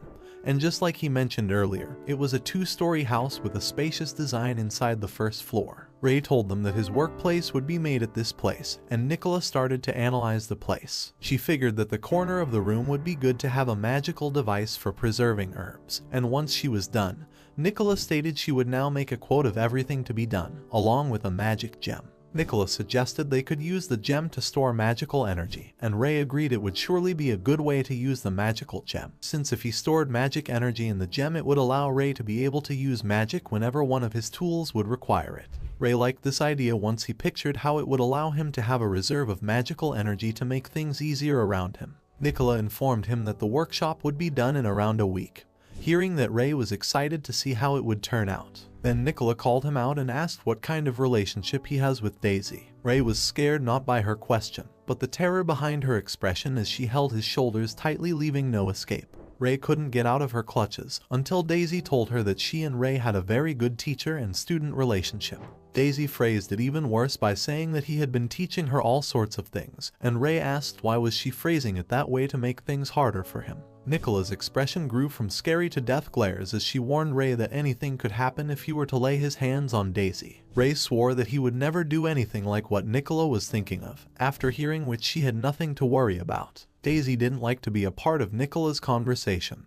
Then suddenly Nicola hugged and kissed her cheek to state she could come to visit her anytime. Nicola didn't leave Daisy that easily unless Daisy pushed her too hard, and Nicola kept letting out voices as if she was really enjoying herself. Ray asked them to cut it out, and so Nicola left for home saying goodbye with an exhausted Daisy on the chair. Ray knew Daisy was having trouble, so he asked her if she was still coming next week to help out. Daisy agreed she was indeed coming, and for some reason she was shaking while saying this. Daisy stated that she would just bear with Nicola next time, and go home for the day. Ray wondered if he would get to see this awkward sight again. Later on, Ray went on to the shopping area with Laffy, and she asked him what he was looking for. He replied that he was looking for stuff and anything else for his workshop. Laffy asked how his process of workshop was going. Nicola flashed in his eyes as he hesitantly said that it would work out possibly. And then Ray noticed a hairpin with a flower design. He asked Laffy if she could come for a second, and as she felt confused why it was, Ray placed a flower pin on her hair, saying it was looking great on her. Laffy got flustered and asked just what he was doing by this, because she didn't like wearing something this girly on her. While they were arguing, a shopkeeper called them out and asked if they were on a shopping date. He would give them some items on discount for his cute girlfriend. Both of them screamed that they were not dating, and the shopkeeper apologized for the misunderstanding. After that, Ray looked in his shop and bought some things, while Laffy was feeling all shy from Ray thinking cute things would look good on her. They soon finished shopping and also bought some ingredients for dinner. Ray asked her if there was anything they liked, to which Laffy replied she didn't have any preferences, whereas Sylvia liked sweet things. Ray figured that girls of Sylvia's age would love sweet things after all, whereas Laffy looked at him with a shocked face because he just sounded like an old man. Ray wondered if it always happened to him, from first hearing this from Daisy and now from Laffy. Laffy asked him if they should try making some desserts instead, and he agreed to her. Later on, at Laffy's house, Laffy was chopping some meat when Ray asked if he should help out also. Laffy agreed that he could help her with cutting dragon's meat, and Ray agreed to do it. However, he held the knife the opposite way, and when he went to try cutting the meat, it was too hard for him to do. He asked Laffy if she could teach him how to use a sword to cut the meat. She exclaimed he should rather try to cut the vegetables only for now. And so, the dinner was prepared in no time, and when Sylvia came to the table, she was amazed by the sight of a tasty and delicious dinner. He mentioned that Laffy helped with most of the work, while Ray did the desserts. Sylvia was excited to test out Ray's handmade desserts. Laffy and Ray were happy to see the smile on her face, which was so cute they can't help but adore it. They had fun while having the dinner. And later that night, Ray and Laffy worked on doing the dishes together. Laffy asked what exactly was a workshop, and Ray answered it was a place with magical devices and shelves to store ingredients. Laffy thought there might be a lot more strange things in that workshop considering it was his, then being surprised from her comment. Ray exclaimed just what kind of impression she had of his. Soon, they cleaned the dishes and finished all the work, after which Ray headed out for his home and thanked Laffy for the dinner as he left. 1 week later, it was finally the day when Nicola would come to his home for the workshop building. However, it was also the day when Daisy would have to suffer more by the cheesy actions of Nicola. Then Ray mentioned he brought one more person to help out with today's work. He introduced them to Sylvia, and she was looking like a maiden in property-ready outfit with a cute expression on her face. She stated she was looking forward to working with everyone, whereas Nicola and Daisy were both extremely moved by the sight of someone so cute that they could be mistaken for an angel. Nicola wanted to hug Sylvia right away, but couldn't because it was only the first time meeting them. It was the first time Ray saw Nicola could also have some self-control. Meanwhile, Daisy was bothered by something else, the sight of something only she didn't have among these 3 girls. Sylvia said she offered to help out on a whim, so she wasn't sure if her help would be much. Nicola told her that she didn't need any work because she didn't want to make someone so cute. Nicola assured her that Ray would work hard enough for both Sylvia and Daisy. Ray felt a bit troubled since they were the ones who opted to help her, and Daisy smiled as she proceeded to think of what they could do to help. Sylvia was adored by Daisy's smile and asked Ray who this cute girl was, and Ray recalled that he still hadn't introduced them to Sylvia. He mentioned to her that Daisy was actually older than her despite how small she looked. Daisy asked them what they were whispering about her, to which Sylvia just tried to act dumb and say she was glad to have others to work alongside. Now, Ray asked Nicola if preparations were done, and once she confirmed, they could now proceed with everything. She mentioned that her stuff was kept properly in the magic bag, which caught Ray's interest, so he asked what this unusual item was about. Nicola informed him that the magic bag could store many things despite its size, in a spatial magic space. However, it required a high-level magic to make, so it wasn't available on the market at all for being so rare. Nicola claimed she had a mage friend of hers to help her with it, and they worked together on it for a long time. Ray didn't expect one could make something together with someone else's help. Then he looked at Sylvia, who was a S-ranked mage, so if he needed help to make something then he could count her reliability. Nicola said it was enough chit-chat and they should get to work now, and thus all 3 of them looked forward to seeing how they would manage with a freak like Nicola, S-ranked mage Sylvia, and Daisy. However, Ray wasn't sure how this team would turn out for some reason. Now, looking back at what they were going to make, a workshop was something which heavily reflected the personality of the alchemist. So Ray wanted his to be something based on efficiency for creating potions and magic devices. He knew that making potions required more attention, along with an organized way of keeping the ingredients to process alchemy correctly. Ray had a lot of things he really wanted to upgrade in his workstation than the one from before. Ray brought the stuff he shopped the other day for his workshop, and while he was at it, he was amazed by all the things Nicola had brought from her magic bag. She brought out stuff which filled almost half of the room from just that small bag, and Ray was really enchanted by the amazing bag. Sylvia asked him if he really liked that bag so much, and if that was the case, then she figured that she should learn spatial magic at the same level of her other spells. Then Ray got an idea and asked Sylvia if she would want to try making a magic bag together. Sylvia liked this idea and agreed to do it sometime. She was interested to try it soon, and Ray was feeling quite a bit overexcited to think he would soon have his own magic bag. Daisy told him that his expression was looking gross, hearing which, Ray felt despaired and sat down with a gloomy look. Now, it was time for them to get started with stuff for the potions. Nicola mentioned they should get started with setting up a magical device to store ingredients like herbs, which require many different temperatures and other conditions to be stored. He figured this must be the strongest need to focus on the most, and Nicola had the same idea, so she split the parts everyone needed to do. Ray and Sylvia handled some things together, while Daisy and Nicola were given other ones. And as things progressed, Ray was about to be done for his current part. He was on the way to do his next task. Then he noticed Sylvia and Daisy were together in the room.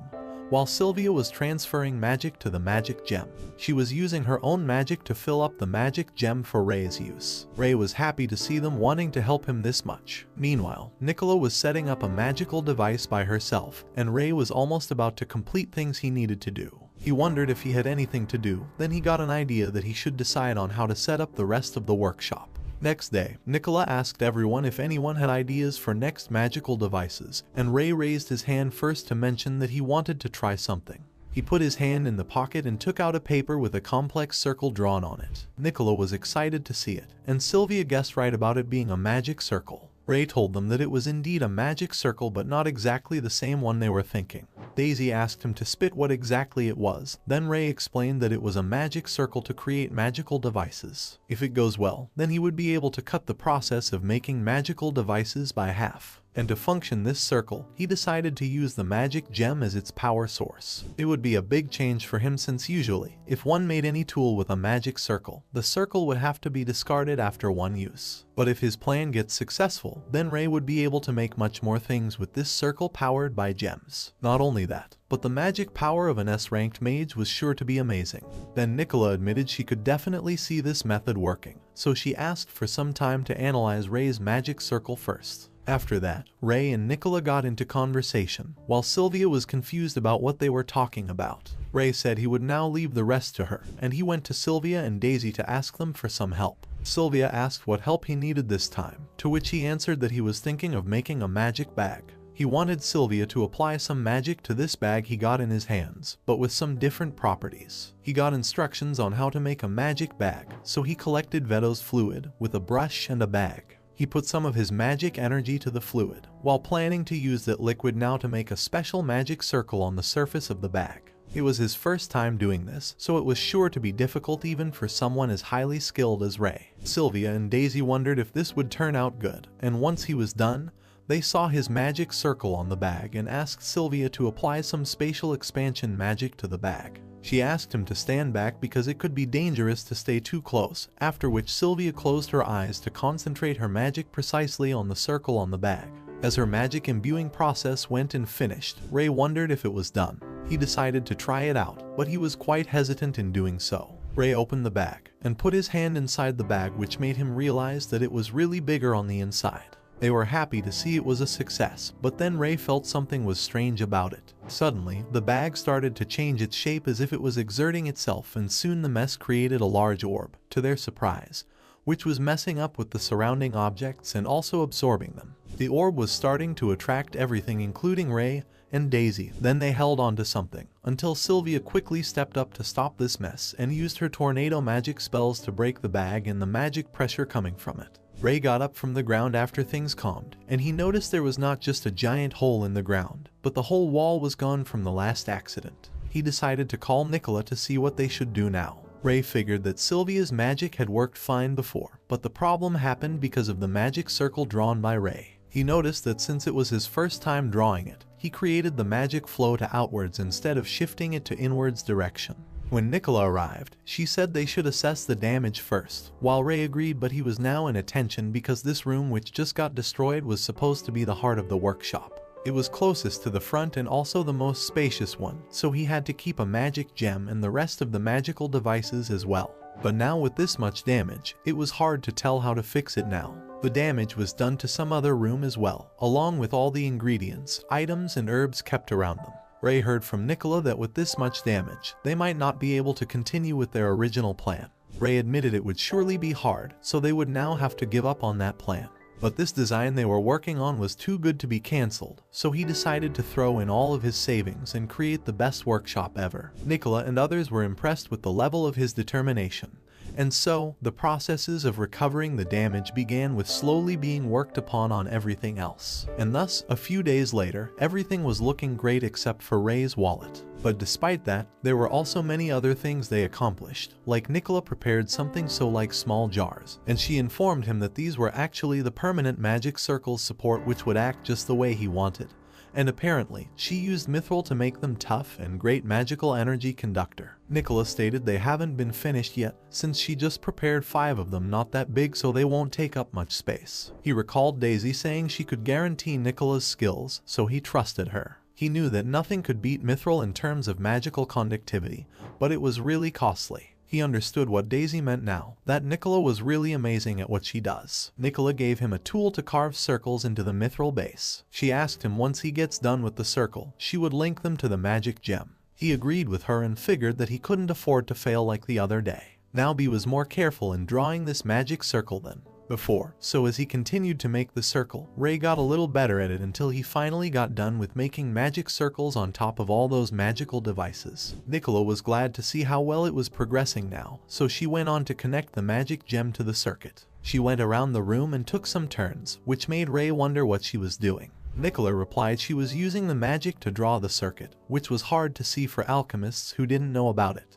Ray asked her if he could watch her work, and she didn't have any problem with it. Afterwards, she went around the house with a magic gem, while Ray followed her lead, and on the way, he asked Daisy if she really went adventuring with Daisy in the past. Nicola was dazzled to see Daisy tell him about her, and she asked if Daisy told him about their lovey-dovey days. Ray knew that was surely not what would have happened. Then Nicola continued that she met her for the first time to invite her to form a party with Nicola. Nicola claimed it was her love at first sight, and even if it was for a short time, she and Daisy went on fun adventures. Ray asked why they stopped being adventurers, to which Daisy replied she wanted to focus on crafting, but there was mainly another person who influenced her. Nicola told him that a certain someone was the one who guided Nicola down the path of a craftsperson, and they were beautiful on the outside, while being intelligent and resolute on the inside. Nicola wished to be like that person. Then Ray asked her for the name of that person. Nicola told him that person was very famous, and they were known as the hero of this kingdom, named Lorimes. Ray instantly asked Nicola to give up on trying to become like that person. While he couldn't tell her why behind it, he could guarantee his words as Lorimes' own disciple. Nicola was astounded to know that he was a disciple of Lorimes, and she did recall hearing about Lorimes having a cute disciple. Nicola asked him if he knew where Lorimes was, to which he replied with a smug smile that he doesn't know and doesn't even want to know about that.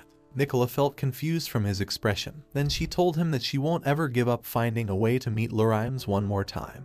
And once she does, Ray knows what Nicola had in her mind was not surely something that could be talked about. After that, Nicola stated her work was finished, and she made sure that all magical devices could activate properly as well. She asked him to test it out himself by making something. Ray agreed to test it out, so he went and made a magical jar to contain a magic potion. His eyes sparkled at the sight of successfully having a functioning workshop, and Nicola asked him to call her if he needed anything else. Sylvia and Daisy came after seeing the glow from Ray making that jar and came to check. Ray called them out and informed them that his magic circles were finally working, and with this his workshop of his dream was finally complete. Later on, Laffy asked him how his workshop was, to which Ray replied that it was working great, and then Amelia was again standing in a distressed expression, but this time with a letter in her hand which clearly looked like someone of high authority. Ray asked her whom this letter was from, to which she replied it wasn't a letter but a direct request from the royal family. Meanwhile, somewhere else in a cold region, Lorimes seemed to be enjoying herself traveling around, until she confronted a wolf, which was one of many dangers she was used to facing.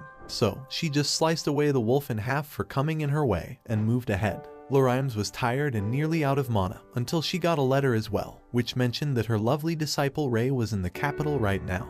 In the past, when Ray used to be a kid, he used to call out his mentor and ask her how she became this amazing. Ray was just 7 years old at that time, so he believed there must be some secret or trick behind it, until Lorimes asked him what was most important in alchemy. Ray replied it was knowledge. The Lorimes mentioned it was just as important, but something more important than that was something else. Ray was eager to hear what it was, until Lorimes' answer turned out to be practical experience, as she threw him out in front of monsters and asked him to get a fruit near a dangerous monster. It was when fearful Ray started to realize just how terrible his master was, while he kept facing dangers closer day by day. Suddenly, Ray opened his eyes and fell down from the chair, as it seemed that he fell asleep while working. Ray bumped his head, thinking it was surely not the best way to start the morning. He had taken a liking to his place, where he mostly spent time in the workshop. He was currently used to falling asleep while working on his alchemy, and honestly, his current life was much more comfortable than the one he lived under his mentor. The sight of his peaceful place was really soothing, until he got a problem showing up. The letter he received the other day, which was from the royal family. Not only that, but it was also a direct request for him, so that means they wanted him to come to the castle in 3 days' time. He couldn't turn down this request since it was from the royal family, but the scarier part about it was that the letter didn't include what they wanted him to do. Also, it was his first time having a dream of his mentor, so he had a really bad feeling about this. He was terrified by just the idea of Lorimes showing up out of nowhere, but in the end, he thought he was just overthinking it. He got back to doing his morning routine, and got dressed up to go shopping today. His morning routine started with watering the plants and organizing the things around his workshop. Because everything was related to alchemy, he had to keep close attention on everything. The fruits of his hard work were satisfying enough for him to smile with a bright face. He was proud of himself to be able to keep just the right humidity, water, and light. After this task, he tidied up his tools and now was ready to do some shopping. He noticed that his mailbox seemed to have a letter inside. Ray wondered if this letter was from someone for a request, but when he turned it around, the name of the sender was "With all respects, Lurimes." Ray was extremely shocked by the name as his eyes were open to all the millimeters behind his lashes. He rubbed his eyes again, and the name Lurimes was just too bad to be true for Ray, who couldn't hold his painful screams inside. Later on, he went to the guild and called Laffy and Sylvia along for a meeting. Laffy asked her why she called them here, to which he replied this was an emergency meeting because something terrible happened. Laffy asked him if this was about the direct request he received from the royal family, but this was something more grave for him, and this grave matter was none other than his mentor Lurimes coming to the capital. Laffy didn't expect it would be something like this, and it got silent for a few seconds while Sylvia was enjoying her desserts. Laffy spoke up saying it was good for him, and asked if they should throw a welcome party for his mentor, and he told her that she got it completely wrong because he actually needed to run away at this very instant. He was terrified by knowing that Lurimes knew where he lived, and from his point of view, the peaceful life he worked so hard for was now in danger. Laffy told him to calm down, and said if she was his mentor then they already know she wasn't normal, but does he really need to go so far just to avoid her? Ray said if this was a reunion of a normal mentor and disciple, it would have been touching. But here, his mentor was plain terrible, so much that no common sense would work on her, which was why he needed to run away. She asked him again why won't he meet his mentor if she wanted to meet him. But that wasn't all to it, because when he was living with her, he would have to cook all the meals, laundry, cleaning, and always clean up all of her messes. Then a voice of someone else admitted that might be the case, after which Ray added this was just the starting, because when he was always on the verge of death he would have to deal with things by himself no matter what, and that kept repeating on and on for so many times. But unexpectedly, everyone was shocked when they noticed that Lurimes was sitting right behind them, and she greeted Ray in a casual way. Ray was scared that his mentor heard everything, while Laffy and Sylvia didn't even sense when Lurimes came. Ray got up in a hurry and said he just remembered something important needing his attention. Then Lurimes appeared right by his side and put her hand on his shoulder to tell him to take it easy, since they hadn't seen each other in a long time.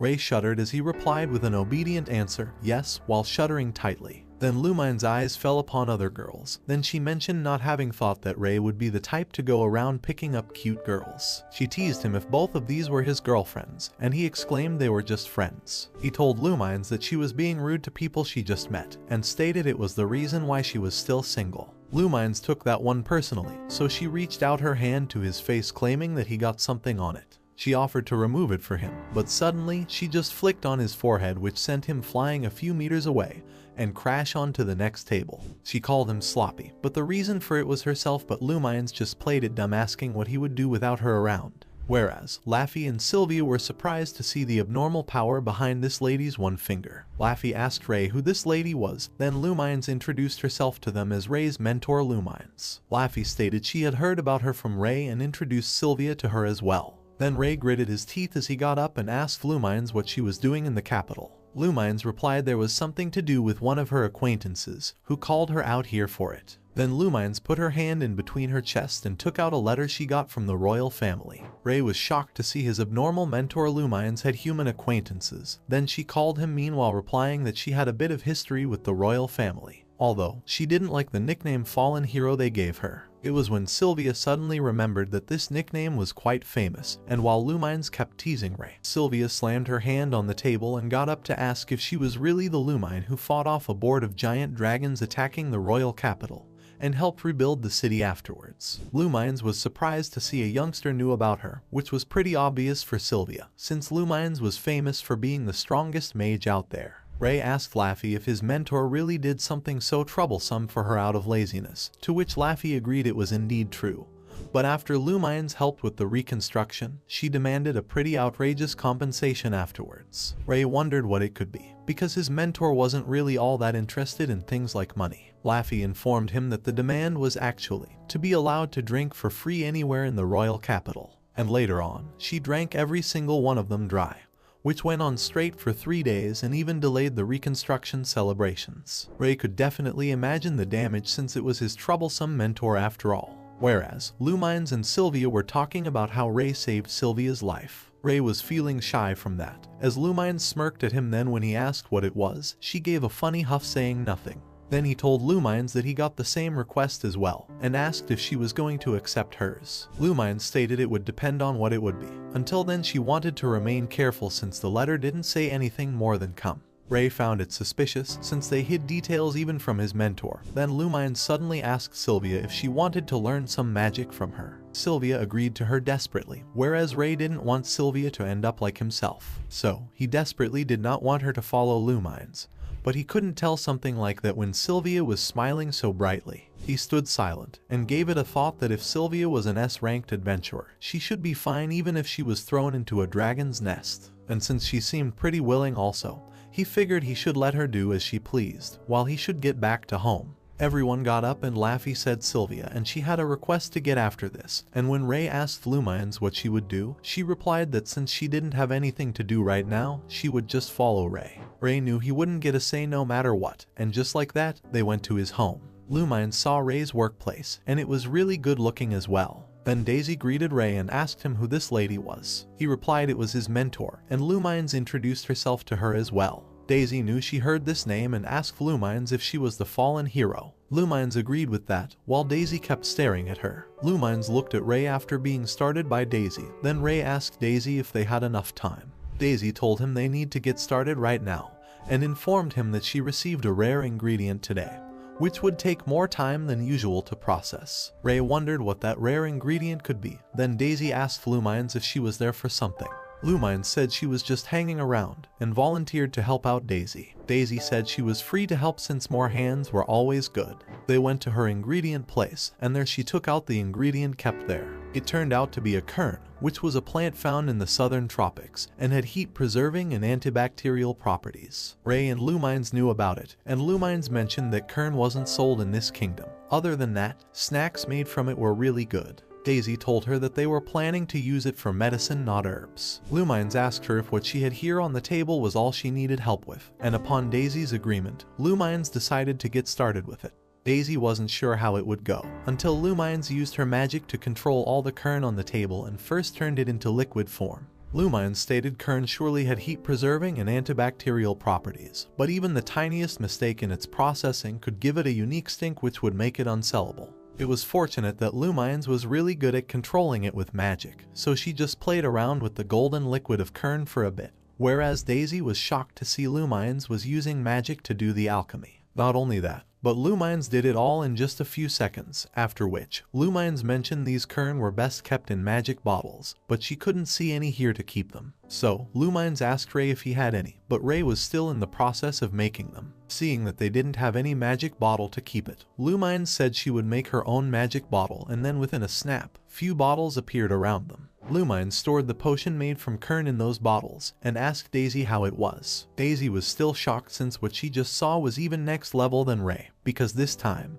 it wasn't just alchemy, but magic included in the process as well. Ray didn't expect Daisy would be surprised after not having a reaction before when he mentioned his mentor's name. He informed her that his mentor used a style which blended together with alchemy and magic, so it was fundamentally different from Ray's way of doing things. Daisy was indeed left surprised, since Lumines just used spatial magic and control magic at the same time, which made her surprised just like how Ray did upon their first meeting, making both of them similar as a disciple and master. Ray exclaimed he wasn't anything like his mentor, and unlike her, he didn't drink, do his chores, and also had more common sense than her. Lumines felt a little ticked off hearing that, and they got into an argument with each other mentioning how irresponsibly Ray was just making elixirs. Then Ray countered with mention of Lumines using elixirs to pay for drinking tabs. Daisy didn't know what she should do now, but either way, her work was done, so she just sighed and let them be, while thinking that both of these mentors and disciples were surely unaware of their own worth. Next day, Ray was troubled by how Lumines was following him like it was the most natural thing in the world, to which Lumines replied that it was a mentor's duty to check their disciple's workshop. He told her that she should better stay at an inn, Then Lumines winked to state she won't mind it at all to stay at his place. He tried to get her not to come, but in the end she eventually came over to his house. He asked Lumines to not wander around too much, and she agreed to that with a bored face. Lumines saw there were many items, so she asked him if he was thinking of opening a shop. Ray said he was still in the phase of thinking about it, and it wasn't decided yet since it wasn't something he could do that quickly. Lumines was galled to see he was doing fine by himself and making his own rational decisions. But back to being herself, she started wandering around the house immediately while looking at all the stuff around his house. Afterwards, she found a comfortable place where she liked to just lay down and rest. Rest asked her if she would still be going to stay here, and Lumines agreed that was her plan, which meant to Ray that he would need to cook for her, do laundry for her, and even clean stains around the house. He felt like his past had come back to haunt him again, which meant living in torment of his mentor. Lumines called him out to get out of his thoughts and bring her some alcohol if he got any. Ray reminded her that he was still underage and couldn't drink, hearing that Lumines was unsettled since she wanted to drink it so much. Ray asked her where she had been all this time, to which she replied that she had been out on many different places, with the purpose of gathering ingredients and meeting new friends. Ray knew that Lumines could use translocation magic, which uses a large amount of magical energy, so she had to rest a lot after using it. Then Lumines asked Ray why he was here in the capital, and he informed her that monsters had started to show up around that small house, so he didn't have much choice except running out. He recalled how rough his life had been from leaving that small house, running from monsters, saving Sylvia, handling direct requests, and now it was that request from the royal family troubling him. He just wished to have some time to rest once in a while. Then, keeping that aside, he mentioned to Lumines they should have something to eat now. Ray knew Lumines won't even do the honor of getting up because she didn't know cooking, which was pretty surprising if one could use both alchemy and magic. He knew for a fact that she wasn't lying either, because at times he had seen Lurime's terrible cooking, which was dangerous enough to immobilize a person. Now, Lumines said that she would take a look at other rooms while he would be cooking, and when he asked her not to do anything weird, she clearly laughed it off and started running around. Lumines examined his house there, and so far, she felt nostalgic to see her disciple had surely grown up now. As a mentor, she was really happy about his progress, and then she saw a room with the season name. She jumped right in to check what was there, but to her surprise, it just turned out to be a cold room, so she ran out of there instantly. She wondered if Sylvia might have helped him make that room, since Ray couldn't use magic. Now, keeping that room aside, she went further and noticed all the jars with ingredients, which were really kept in good order. After that, there was one last room left to check,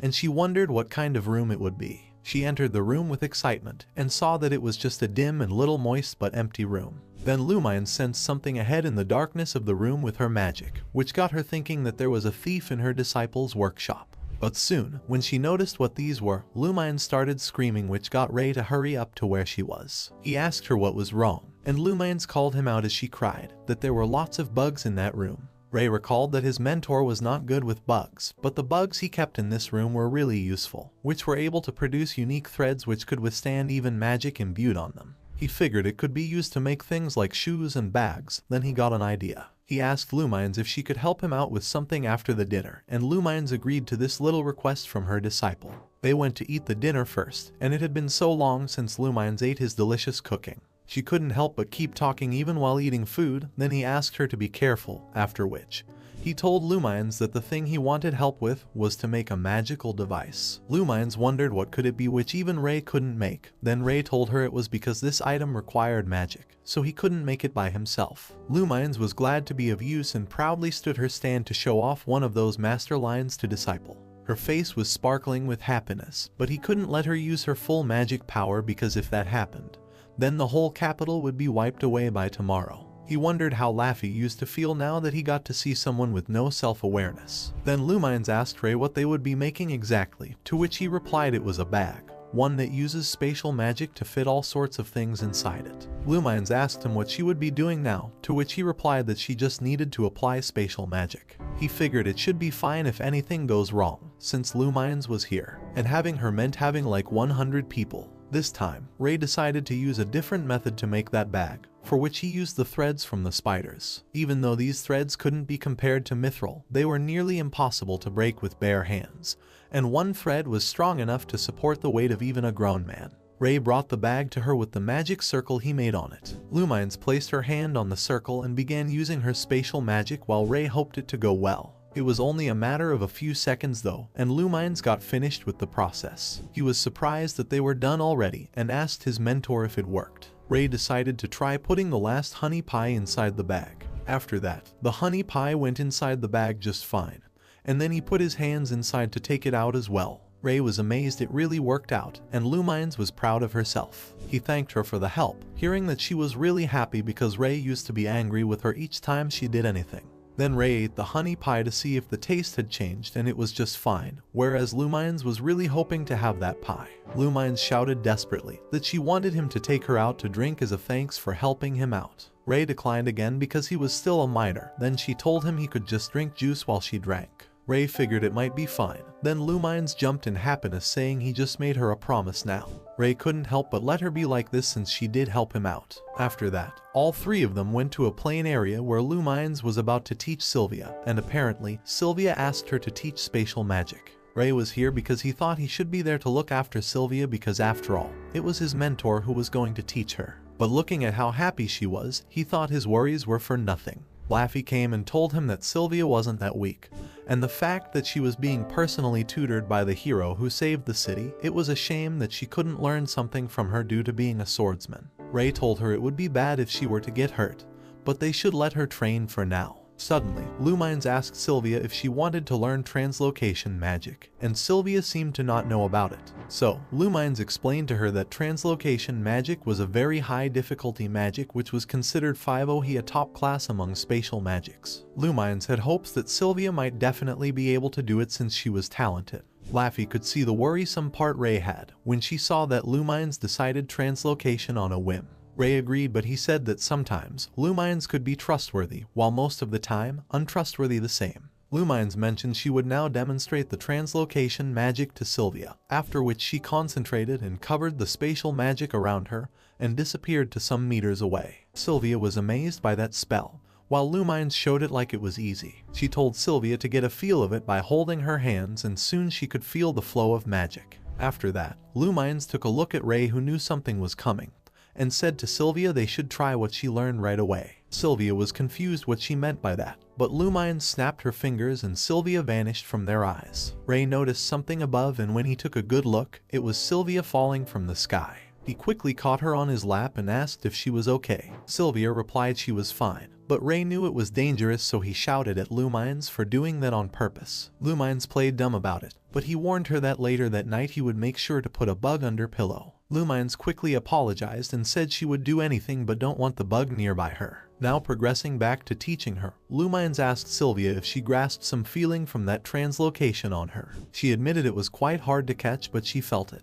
Lumines asked her to make sure not to forget that feeling, and the key to translocation was to remain aware of the connection between target coordinates. She took out a potion and said they would now start by translocating one of Ray's potions. Ray didn't realize when she took that potion, and he knew it was never coming back, so he said it was fine. Lumines gave that potion to Sylvia and asked her to try it. Sylvia held out the potion in her hand and focused on transfer coordinates. Then they heard a shattering sound which was of the flask she just translocated, but it broke. Lumines could see she was progressing fast, and that translocation of hers was a success. Lumines informed her that a normal mage wouldn't have been able to do it at all, so now all she needed was to focus a bit more on the target coordinates part. Sylvia asked what would happen if she tried to translocate a person right now, to which Lumines replied nothing much would happen except the person getting split into two pieces. It was scary enough from just the sound of it, and Sylvia screamed as she claimed that she won't ever use it on people. And so, the magic lesson finished that day with positive results, after which Laffy asked Lumines when she met Ray, since they seemed pretty close. Lumines replied she met Ray about 7 years ago, back when he was cute and liked clinging to her back and calling her Luri's sister. After that, a bunch of things happened and Ray became her disciple at 10, and he claimed that was when his suffering began.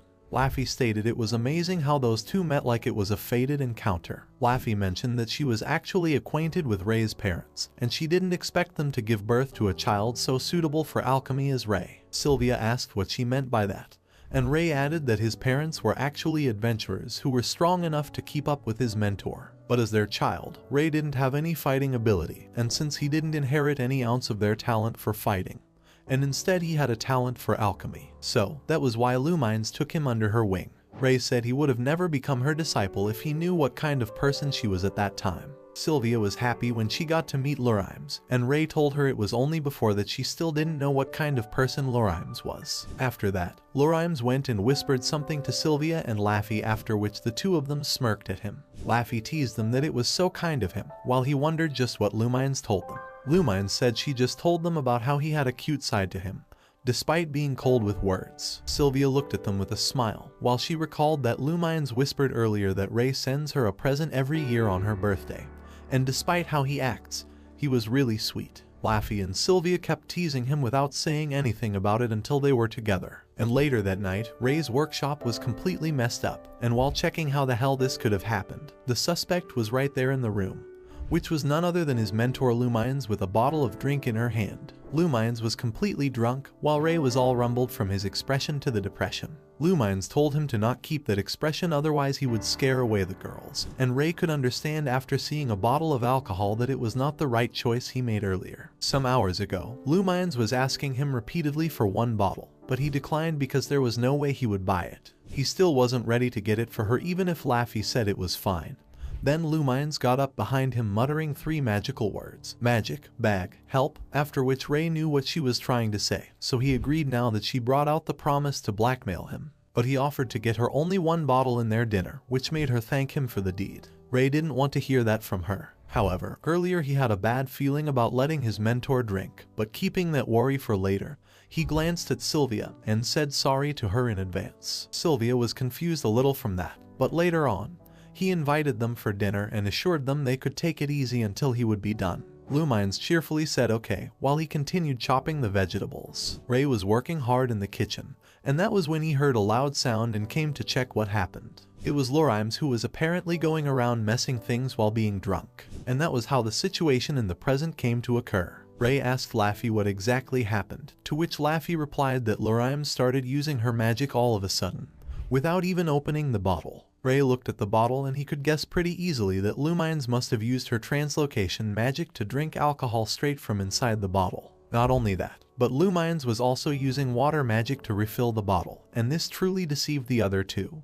except Ray, who knew what Lumines was like. He told her to just sit on the table, but she won't listen to anything right now, so Laffy asked him what they should do. Then suddenly, a strong wind emerged from Lumines, which was strong enough to move everyone from their spots. Ray didn't expect she would be strong enough to use magic even while she was drunk, because magic was something that required a lot of focus to execute, whereas Lurimes was able to activate her magic on just a whim. Sylvia stepped up and said she would try a forceful measure and nullify Lumines' magic. Lumines started to do more crazy things, claiming to be for Ray, and at the same time, Sylvia casted her nullify magic. Suddenly, Lumines started to go even wild with her magic, but fortunately, Sylvia managed to nullify her magic, and thus Lumines fell down on the floor and slept since she was already drunk. Ray was standing, looking around the house, and even if the wind had stopped, he still had a lot to fix now. He went and gave a sober potion to his master, and while he was at it, Ray decided to never let Lumines drink again.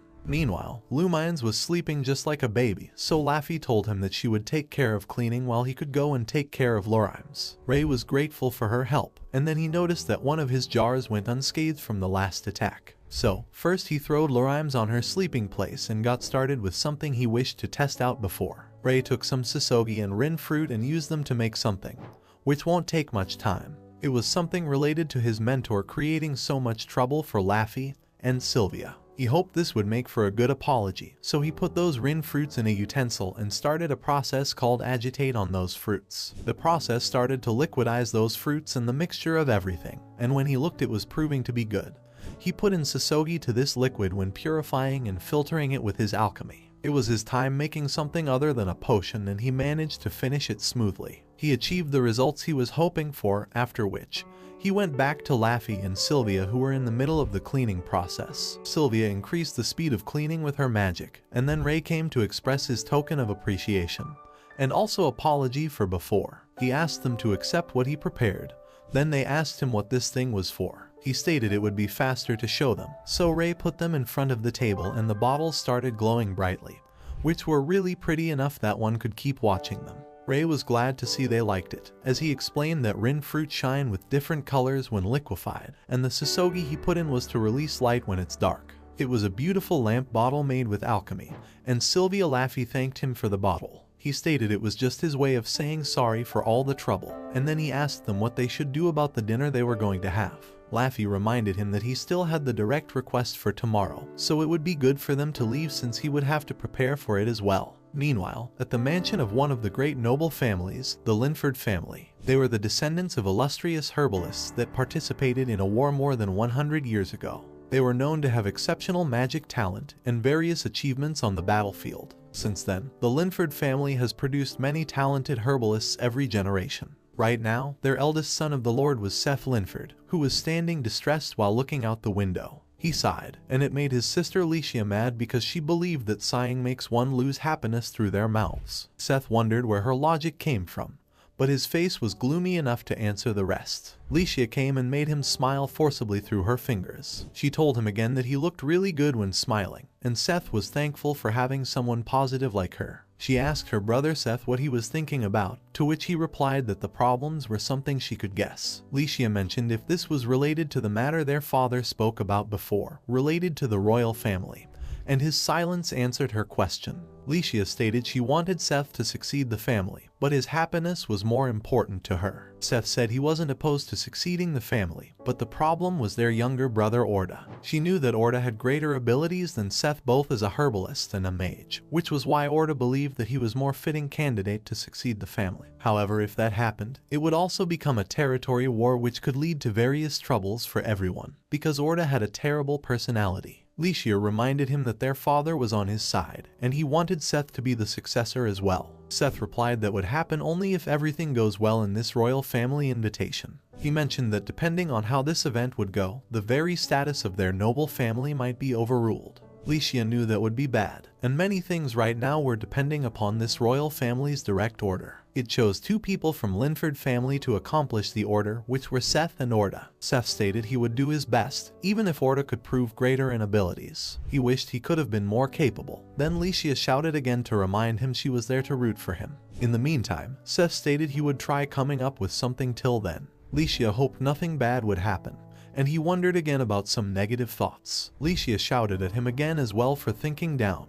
Then Seth informed her that he would be going to see their father now. Seth felt a little bad about worrying Alicia so much. Then he noticed in the front that his brother Orda was standing there. When Orda noticed Seth, he mentioned having heard some petty rat's footsteps of his older brother Seth. Seth wasn't happy with this encounter, while Orda suggested they should go to meet their father together. Seth felt like it wouldn't be good to turn him down, since it might give Orda a chance to say more bad things. As they walked together, Orda started to show off his deeds by claiming how superior his abilities were, and also most suited to succeed the family. Seth didn't take up much of his duck sounds, and wished he could just get to study leisurely on his own. Now, back to Ray's house, Lumines fell down from her swing and woke up, only to see Ray, who seemed to be preparing for something, and had a scary expression after seeing her. He told her she was crawling like an insect and should get up immediately. Lumines suddenly clung onto him and said he should show more admiration to his mentor, but the only thing he had to show her was his intense glares. Lumines told Ray not to look at her with those eyes, and she was sad now. Ray told her she could complain all she want later and helped her stand up. Lumines called him cold for acting this way towards her. Then he asked Lumine to get ready immediately because they were going to the royal castle today. He still haven't been able to put his head around what might be this direct request.